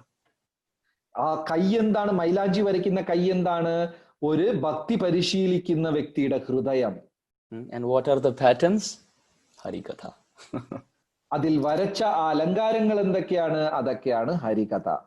So the henna leaves of the Srimad Bhagavat verses may not have the redness of Radharani's name, and even the paste externally may not have it. But if we have faith in the artist and let the artist do what he's doing, then by the patterns that he's making through his Harikatha and with patience and confidence and enthusiasm, we see that all of that Harikatha, which comes from the henna leaves of the verses of Srimad Bhagavatam, given by the artist by the commentaries of the acharyas, with time it leaves behind a reddish lalima, the presence of Radharani's name in the hand of the consciousness of the listener. അപ്പൊ മൈലാഞ്ചിയുടെ ഇലയില ചോപ്പില്ല, ആ കൂട്ടില് ചോപ്പില്ല. പക്ഷെ വിശ്വാസപൂർവം അത് വരയ്ക്കുന്ന ആളെ വിശ്വസിച്ച് നമ്മൾ നമ്മുടെ കൈ കൊടുക്കുകയാണെങ്കിൽ ആ സാധകന്റെ ഹൃദയത്തിൽ വരയ്ക്കുന്നത് പോലെ ക്ഷമയോട് കാത്തിരിക്കുക, വിശ്വാസത്തോട്. അദ്ദേഹത്തിന്റെ പരിശുദ്ധി കാരണം അദ്ദേഹം വരച്ച് ക്ഷമയോട് നമ്മൾ കാത്തിരുന്നാൽ അത് ചുവപ്പ് നിറമായി മാറും. അതുപോലെ ഈ സാധകന്റെ ഹൃദയത്തിലും അത് പ്രത്യക്ഷമാകും. So in this way, Shukadeva Goswami has given Radharani, but very indirectly. He has let it for the sincere, matured sadhakas to realize in the heart. So Radharani is present in the Bhagavatam in the redness of the maturity of realization, but not maybe directly in the henna leaves of the verses. So he has given it, but very indirectly. അതുകൊണ്ട് സുഖദേവ് മഹർഷി വളരെ രഹസ്യമായി നേരിട്ടല്ലാതെ ഇത് തന്നിട്ടുണ്ട്. അതായത് മൈലാഞ്ചിയാകുന്ന ശ്ലോകങ്ങളിൽ നമുക്ക് രാധാറാണിയെ കാണാൻ സാധിക്കില്ല, പക്ഷേ അത് ഒരു സാധകന്റെ ഹൃദയത്തിൽ പ്രവർത്തിച്ച് പിന്നീട് അത് പ്രത്യക്ഷമാകും. അങ്ങനെ ഇൻഡയറക്റ്റ് ആയിട്ടാണ് സുഖദേവ് മഹർഷി ഇത് തന്നിട്ടുള്ളത്. Parokshavadam mama priyam. Krishna says indirect speech is always sweeter than direct. Sreekrishna ഭഗവാൻ പറയുന്നു, ഇൻഡയറക്റ്റ് ആയിട്ട് സംസാരിക്കുന്നത്, പരോക്ഷമായി സംസാരിക്കുന്നതാണ് നേരിട്ട് സംസാരിക്കുന്നതിനേക്കാളും മാധുര്യം എന്ന് പറയുന്നു. Like you see, if there is a little child, he or let's say little kid, small one, he may run around the house naked without clothes, and he is sweet, but he looks sweeter when he's covered only with little clothes on the body. ഇപ്പൊ നമുക്ക് കുഞ്ഞുങ്ങളെ കാണാം, വീട്ടിനകത്തൊക്കെ ഓടി നടക്കും. അപ്പൊ അവര് വസ്ത്രമില്ലാതെയൊക്കെ ഓടും, അത് കാണാൻ നല്ല രസമാണ്. പക്ഷെ അതിനേക്കാളും രസമാണ് കുറച്ചൽപ്പം വസ്ത്രം ധരിച്ചുകൊണ്ട് അവർ ഓടുന്നത്. So when the baby is presented in an indirect way, in a concealed, hidden way, then the beauty is higher than just presenting the baby naked in front of others. So similarly, instead of directly giving the most confidential tattva of Radharani's naam, Shukadeva Goswami has concealed it very beautifully in a hidden way. So Parokshavadam mama prem. So even for Krishna's pleasure, indirect speech is more sweeter. കുഞ്ഞിനെ നേരിട്ട് യഥാരൂപം നമ്മൾ സമർപ്പിക്കുന്നതിനേക്കാളും അല്പം വസ്ത്രം വെച്ച് മറച്ചൊക്കെ സമർപ്പിക്കുമ്പോൾ കാണാൻ സൗന്ദര്യം കൂടുതലാണ്. അതുകൊണ്ട് സുഖദേവ് മഹർഷിയും നേരിട്ട് പരമായ ഉയർന്ന തത്വത്തിനെ വിശദീകരിക്കുന്നതിനേക്കാളും അതിനെ ചെറുതായിട്ട് ഒളിപ്പിച്ച് പരോക്ഷമായി പറഞ്ഞു കൊടുക്കുമ്പോൾ അത് ശ്രീകൃഷ്ണ ഭഗവാനും പ്രിയങ്കരമാണ്. I want to give an example. ഒരു ചെറിയ ഉദാഹരണം പറയാം. We may all have heard of the first verse of Srimad Bhagavatam. നമ്മൾ എല്ലാവരും ശ്രീമദ് ഭാഗവതത്തിന്റെ ആദ്യത്തെ ശ്ലോകം കേട്ടിട്ടുണ്ടാകും. ജന്മാദ്യസ്യ യതോന്വയാദിതരതശ്ചാർത്ഥേഷ്വഭിജ്ഞസ്വരാട് തേനേ ബ്രഹ്മഹൃദായ ആദികവയേ മുഹ്യന്തി യത്സൂരയ തേജോ വാരിമൃദാം യഥാ വിനിമയോ യത്ര സർഗോ മൃഷാ ധാംനാ സ്വേന സദാ നിരസ്തകുഹകം സത്യം പരം ധീമഹി. Very, very famous invocation verse of Srimad Bhagavatam. നമ്മളെല്ലാവരും ശ്രീമദ് ഭാഗവതത്തിന്റെ പ്രഥമ ശ്ലോകം കേട്ടിട്ടുണ്ടാവും. വളരെ പ്രസിദ്ധമാണ്. ഇതൊരു പ്രാർത്ഥനാ ശ്ലോകവുമാണ്. And describes the greatness of the Supreme Lord, Sri Hari. Supreme, അതായത് ഉന്നതനായ ഭഗവാൻ ശ്രീഹരിയുടെ മഹിമയും ഈ ശ്ലോകം വിശദീകരിക്കുന്നുണ്ട്. But did we know that the name of Radharani is hidden in this verse? ഈ ആദ്യത്തെ ശ്ലോകത്തിൽ തന്നെ രാധാറാണിയുടെ നാമം ഒളിച്ചിരിക്കുന്നത് നമുക്കറിയാമോ? There are 108 commentaries to this verse, and one of the commentaries describes very beautifully how Shukadeva Goswami and Suta Goswami and all of these wonderful Vaishnavas, starting with Vyasadeva, have taken this current of the first verse of Srimad Bhagavatam with the name of Srimati Radharani. ഈ ശ്ലോകത്തിന് മാത്രം 108 വ്യാഖ്യാനങ്ങളുണ്ട്. അതിൽ ഒരു വ്യാഖ്യാനത്തിൽ പറയുന്നു എങ്ങനെ ശുകദേവ് മഹർഷി, ശൗനക ഋഷി, വ്യാസദേവൻ ഉൾപ്പെടെ എല്ലാവരും രാധാറാണിയുടെ നാമം ഇതിൽ സ്തുതിക്കുന്നു എന്ന് പറയുന്നു. So we will see how. എങ്ങനെയാണെന്ന് നമുക്ക് കാണാം. So it says Satyam Param Dhimahi, which means externally it means Satyam Param Dhimahi. I meditate on the highest truth. സത്യം പരം ധീമഹി എന്ന വാക്കുണ്ട്. ഇതിന്റെ ബാഹ്യമായ അർത്ഥം എന്താണെന്ന് വെച്ചാൽ ഞാൻ ആ പരമമായ സത്യത്തിനെ ധ്യാനിക്കുന്നു എന്നാണ്. but the acharyas have commented. Here the word Satyam refers to Krishna. അപ്പൊ ആചാര്യന്മാർ എന്താ വിശദീകരിക്കണേ? ഇവിടെ സത്യം എന്ന് പറയുന്ന വാക്ക് Sreekrishna ഭഗവാന്റേതാണ്. Because when Krishna was in the womb of Mother Devaki, the demigods in Canto 10, Chapter 2, Text 26 of Srimad Bhagavatam, 10:2-26, the demigods prayed, calling Krishna, Satyavratam, Satyaparam, Trisatyam, Satyasya Yonim, Nihitam cha Satye, Satyasya Satyam, Vritasatya Netram, Satyatmakam Tvam Sharanam Prapanna. So the commentator says the demigods have said so many times, Krishna is Satyam. അപ്പോ ദേവകിയുടെ ഗർഭത്തിൽ ശ്രീകൃഷ്ണ ഭഗവാൻ ഉള്ളപ്പോ ശ്രീമദ് ഭാഗവതത്തിൽ 10:2-26 ദേവന്മാർ വീണ്ടും വീണ്ടും വന്ന് ഭഗവാനെ, ഗർഭത്തിലുള്ള ഭഗവാനെ സത്യം സത്യം സത്യം എന്ന് പറഞ്ഞ് സ്തുതിക്കുന്നുണ്ട്. അതുകൊണ്ട് ആചാര്യന്മാർ പറയുന്നു സത്യം എന്ന പേരിൽ കൂടെയാണ് ഭഗവാനെ സ്തുതിച്ചത് എന്ന്. So therefore in this verse the word Satyam refers to Krishna and the word Param refers to Radharani. അപ്പൊ ഈ വരിയിൽ സത്യം എന്ന വാക്ക് ശ്രീകൃഷ്ണ ഭഗവാനെയും പരം എന്ന വാക്ക് രാധാറാണിയുമാണ് സൂചിപ്പിക്കുന്നത്. How come Param refers to Radharani? Two references are there.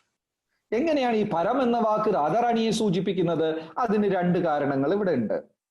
The word Ram is the Bija mantra for the Radha mantra according to the Rig Veda.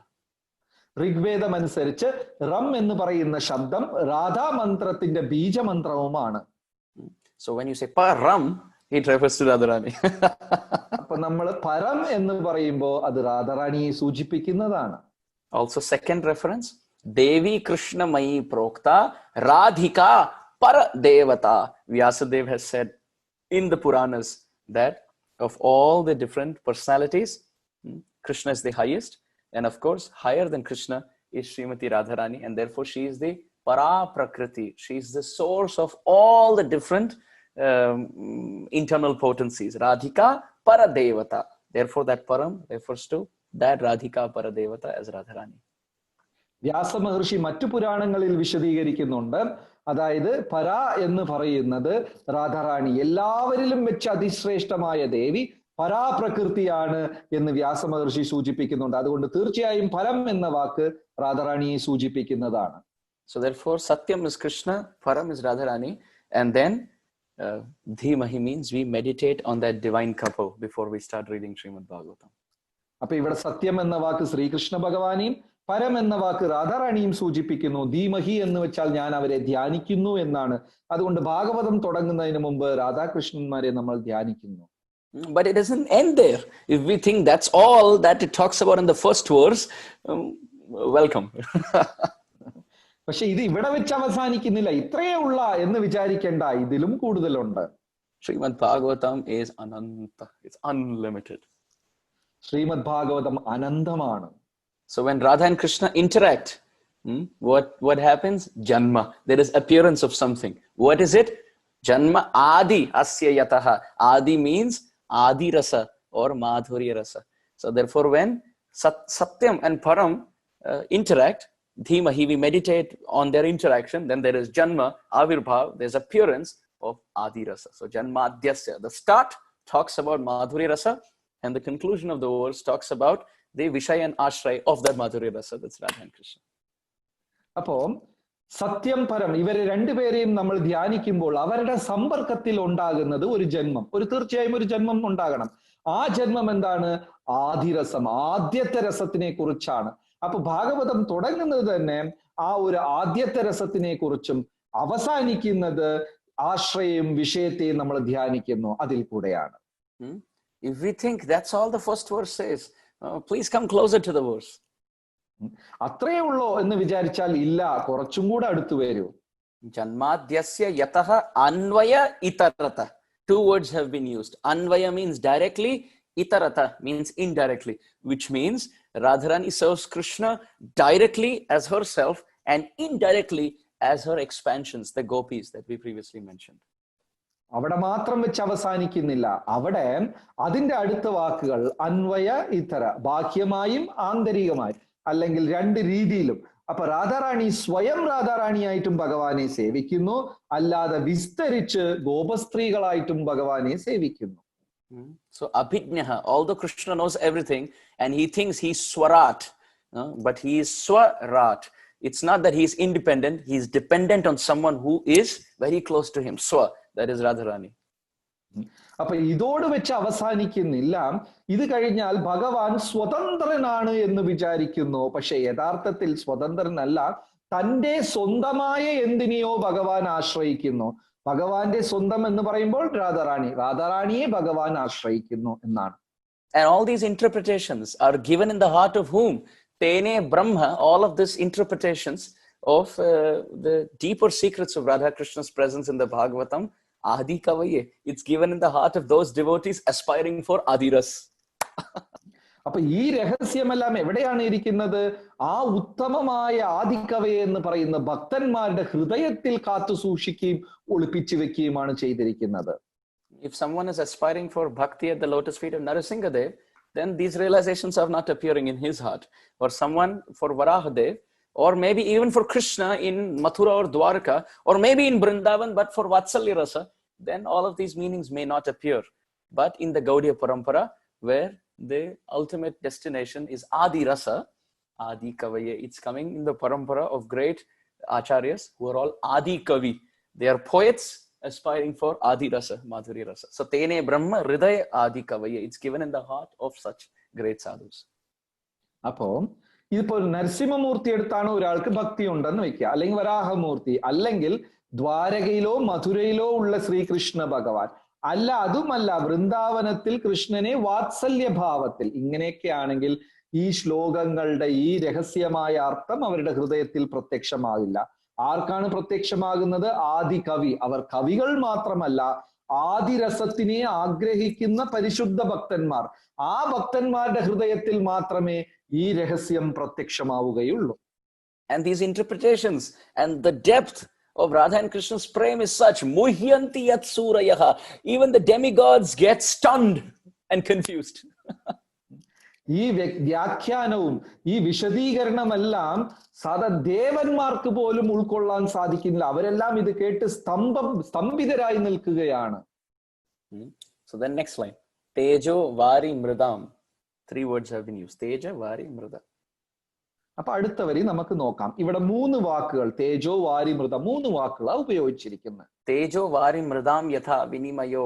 The Bhagavatam describes that Krishna or the Supreme Lord is such that he can make water into fire, fire into land, and land into water. He can move water, Teja, fire, Vari, water, and Mridam. He can move all 3 of them, or mud. He can move and make one into another. This talks about the glorification of Hari, the external understanding. ബാഹ്യമായിട്ട് ഈ വരികളുടെ അർത്ഥം നോക്കിക്കഴിഞ്ഞാൽ ഭൂമിയെ ജലമായിട്ടും ജലത്തിനെ അഗ്നിയായിട്ടും അഗ്നിയെ വീണ്ടും ഭൂമിയായിട്ടും ഇങ്ങനെ ഒരു തലത്തിൽ ഇരുന്ന് ഇനിയൊരു തലത്തിൽ മാറ്റാൻ സാധിക്കും. ഇത് ഭഗവാന്റെ ശക്തി വിശേഷങ്ങളാണ് ഇവിടെ ബാഹ്യമായി വിശദീകരിച്ചിട്ടുള്ളത്. But with respect to Radha and Krishna, what happens when Krishna plays the flute to attract Radharani and the gopis? Tejo Vari Mridam.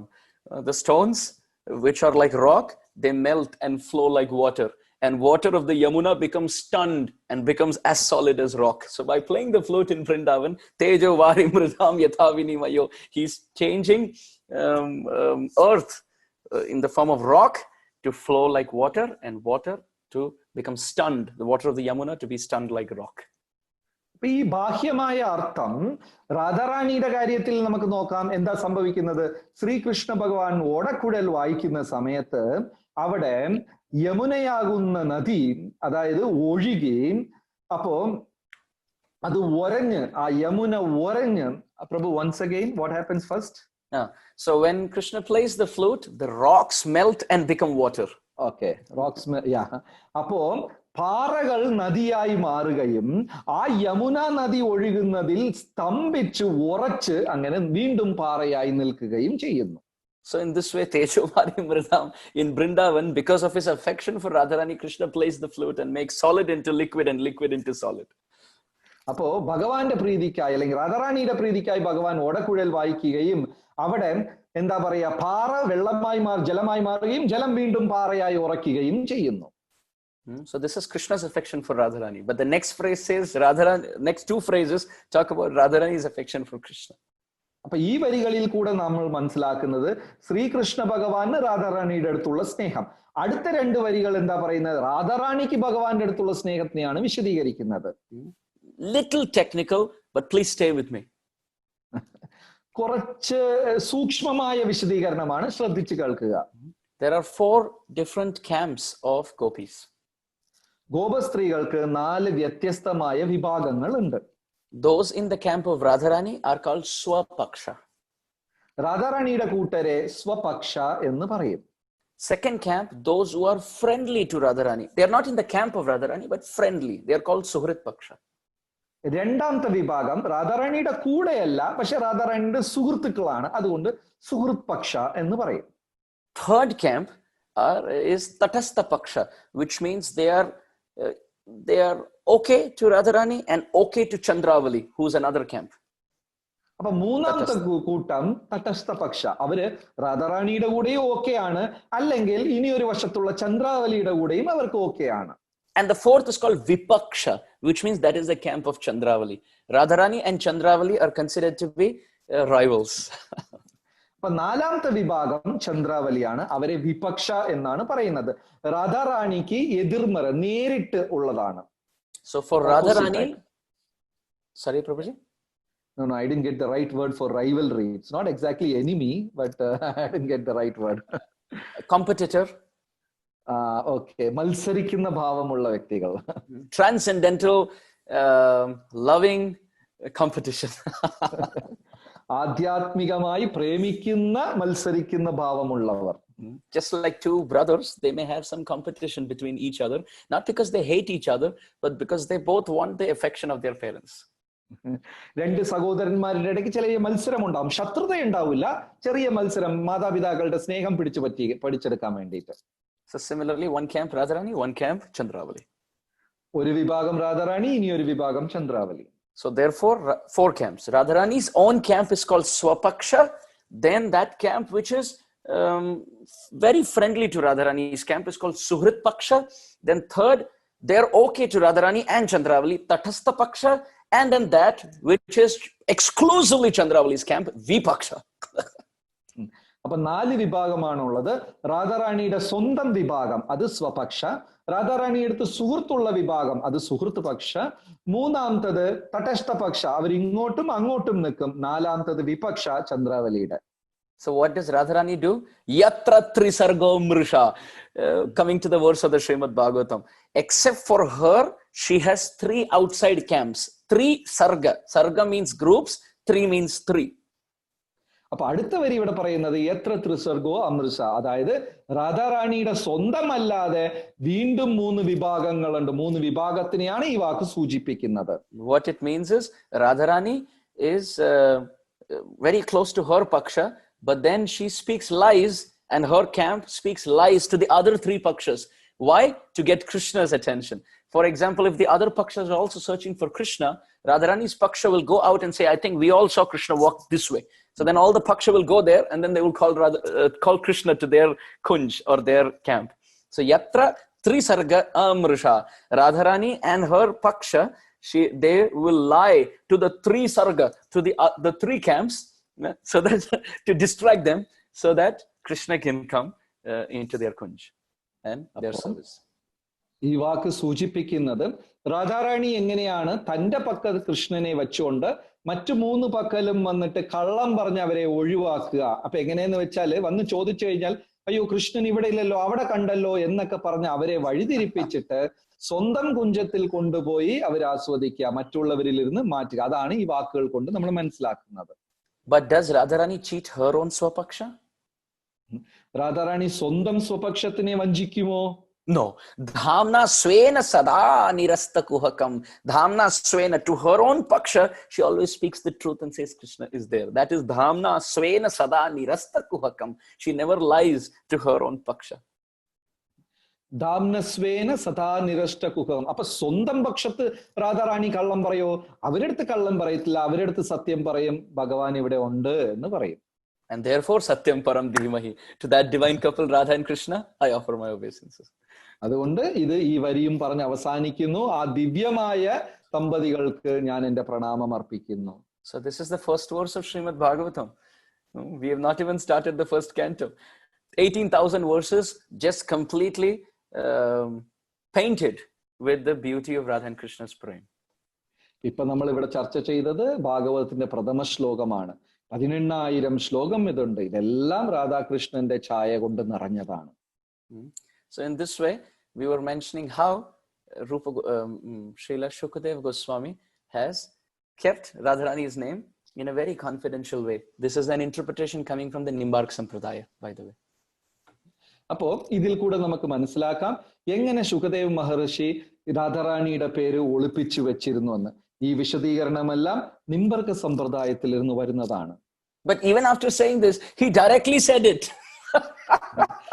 Even after ഇത്രയും ഒളിപ്പിച്ച് പറഞ്ഞതിന് ശേഷവും ശുകദേവ് മഹർഷി നേരിട്ടും പറഞ്ഞിട്ടുണ്ട്.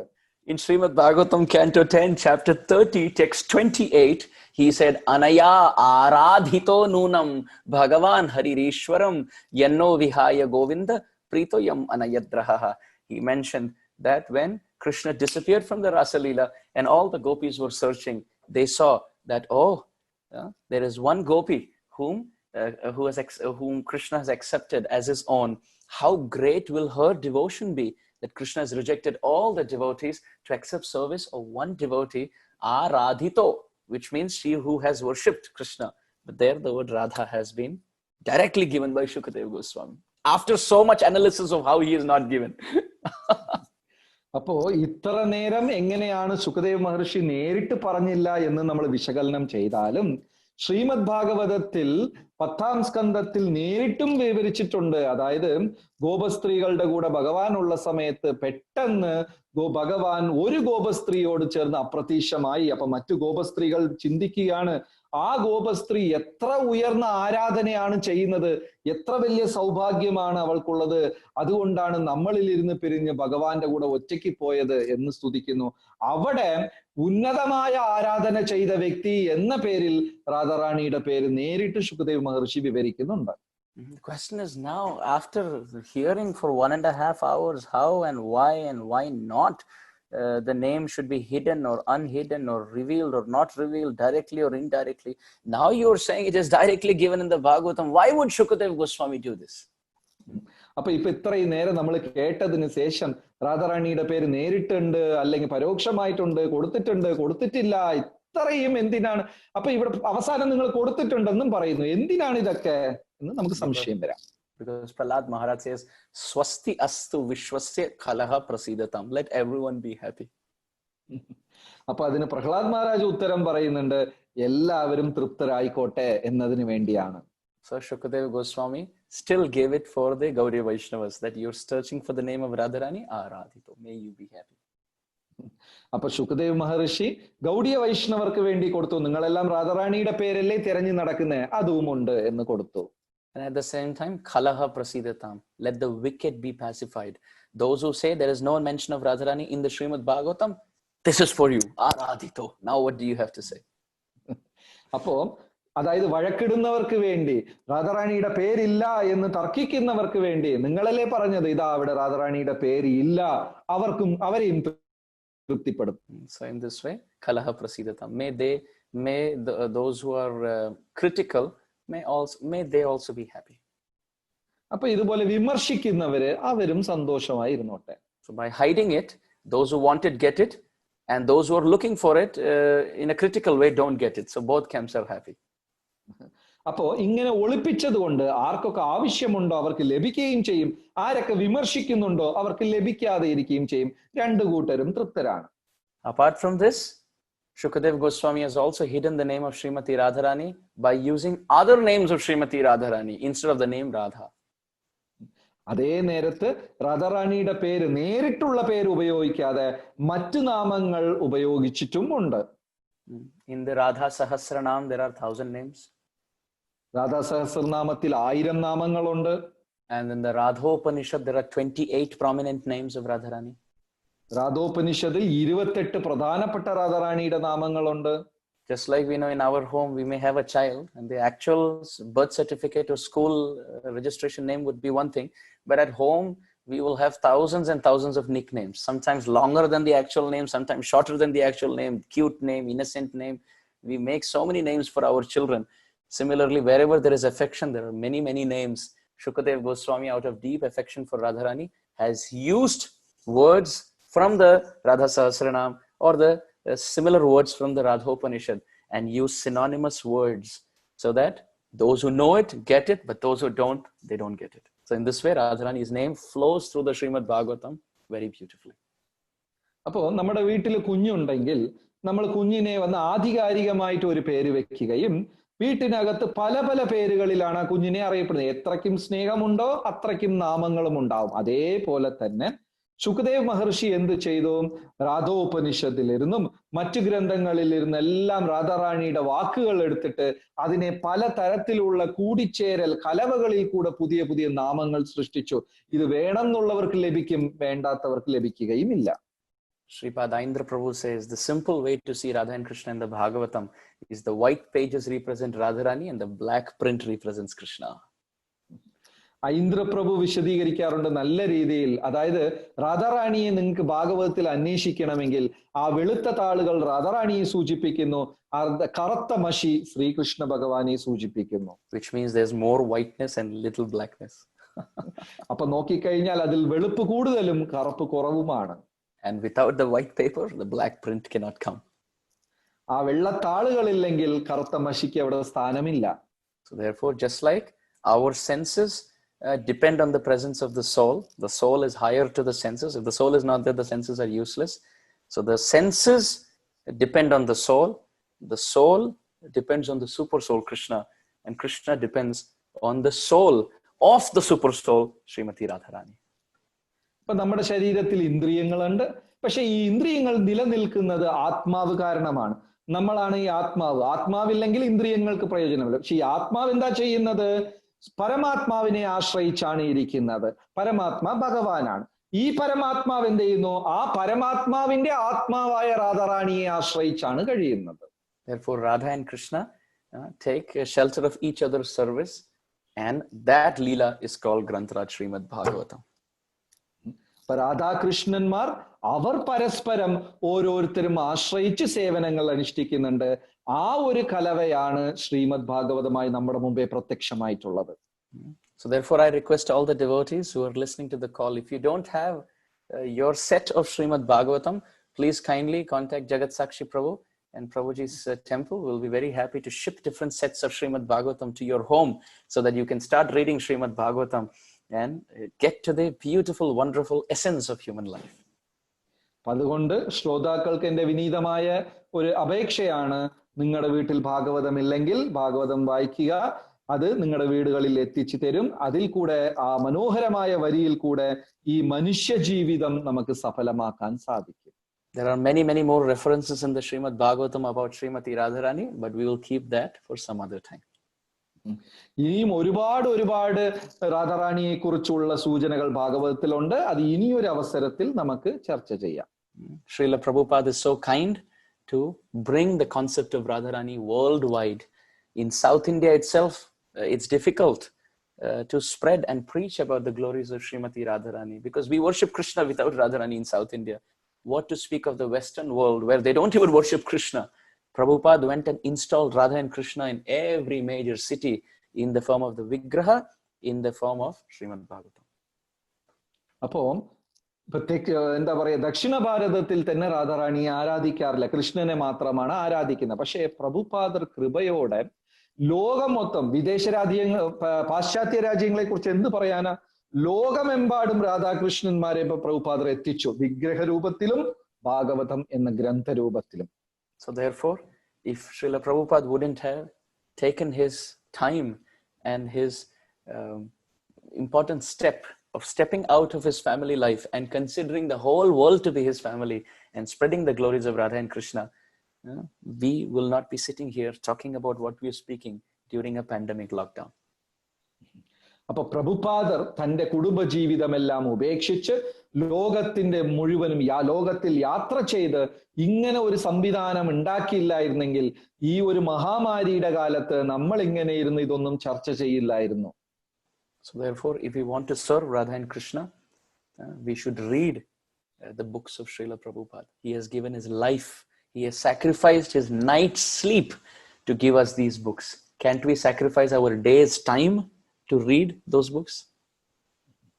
അപ്പോ രാധാകൃഷ്ണന്മാരെ മനസ്സിലാക്കണമെങ്കിൽ പ്രഭുപാദരുടെ ഗ്രന്ഥങ്ങൾ നമ്മൾ വായിക്കണം. പ്രഭുപാദർ രാത്രിയും ഉറക്കവും ഉപേക്ഷിച്ചാണ് നമുക്കിത് തന്നത്. നമുക്ക് പകലിൽ അല്പം നേരം ത്യാഗം ചെയ്ത് ഇത് വായിക്കാൻ സാധിക്കില്ലേ? So therefore, by pleasing Srila Prabhupada, we please Radha and Krishna. പ്രഭുപാദരെ തൃപ്തിപ്പെടുത്തുന്നതിലൂടെ നമുക്ക് രാധാകൃഷ്ണന്മാരെ തൃപ്തിപ്പെടുത്താൻ സാധിക്കും. I am very, very grateful to all the devotees who joined the call and stayed through the call, awake and alive in this discussion. Thank you so much. Without your presence, without your participation, we would not be able to have this discussion. അപ്പോ ഈ സത്സംഗത്തിൽ കൂടിയിരിക്കുന്ന എല്ലാ ഭക്തന്മാർക്കും എൻ്റെ വിനീതമായ പ്രണാമങ്ങൾ. കാരണം നിങ്ങൾ എല്ലാവരും കൂടിയ കൊണ്ടും നിങ്ങൾ ഇതെല്ലാം ശ്രദ്ധിച്ചത് കൊണ്ട് മാത്രമാണ് ഈ ഒരു സേവനം ഇവിടെ നടന്നത്. I want to offer my obeisances to ISKCON Trivandrum for very lovingly, affectionately inviting me in this discussion. I feel very, very grateful, again as I repeat, on the day of Ekadashi, to give my heart and my mind and my time completely in the service of the Vaishnavas by speaking some Krishna Katha.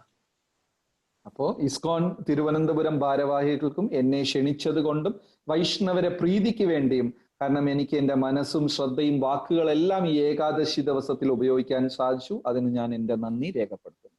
I know Jagat Sakshi Prabhu will not translate this on the basis of what I've seen in the past, but without Prabhuji's translation, it is impossible for me to communicate with those in Kerala because I cannot speak Malayalam.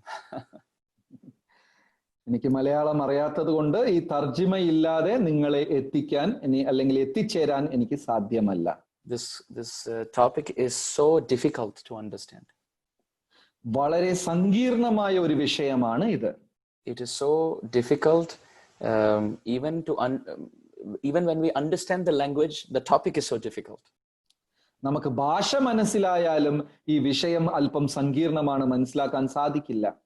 But Jagat Sakshi Prabhu, through his translation, has built a bridge, a linguistic bridge, in such a way that all of us sitting together can not just understand the language of communication, but we also understand the subject matter through which the language, through which the subject matter which is going through the language of translation. Thank you, Prabhu. Please translate, Prabhuji. This is just, I'm offering my gratitude, Prabhuji. അപ്പൊ ഈ ഒരു പരിഭാഷ കാരണം, വിവർത്തനം കാരണം സങ്കീർണമായ ഈ വിഷയം പോലും ലളിതമായി ഒരു പാലമായി മാറി, ഭാഷയ്ക്കും ഒരു പാലമായി മാറി, വിഷയത്തിനും ഒരു പാലമായി മാറി നിങ്ങളിൽ എത്തിക്കാൻ സഹായിച്ചു. To all my superiors, to all my friends, to all my wonderful relatives and family and dear devotee associates who are attending this call, once again I offer my obeisances. So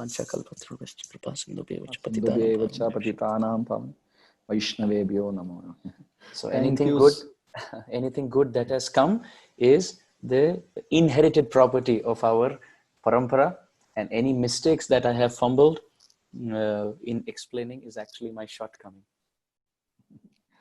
Thank you so much, Prabhu, for the wonderful and beautiful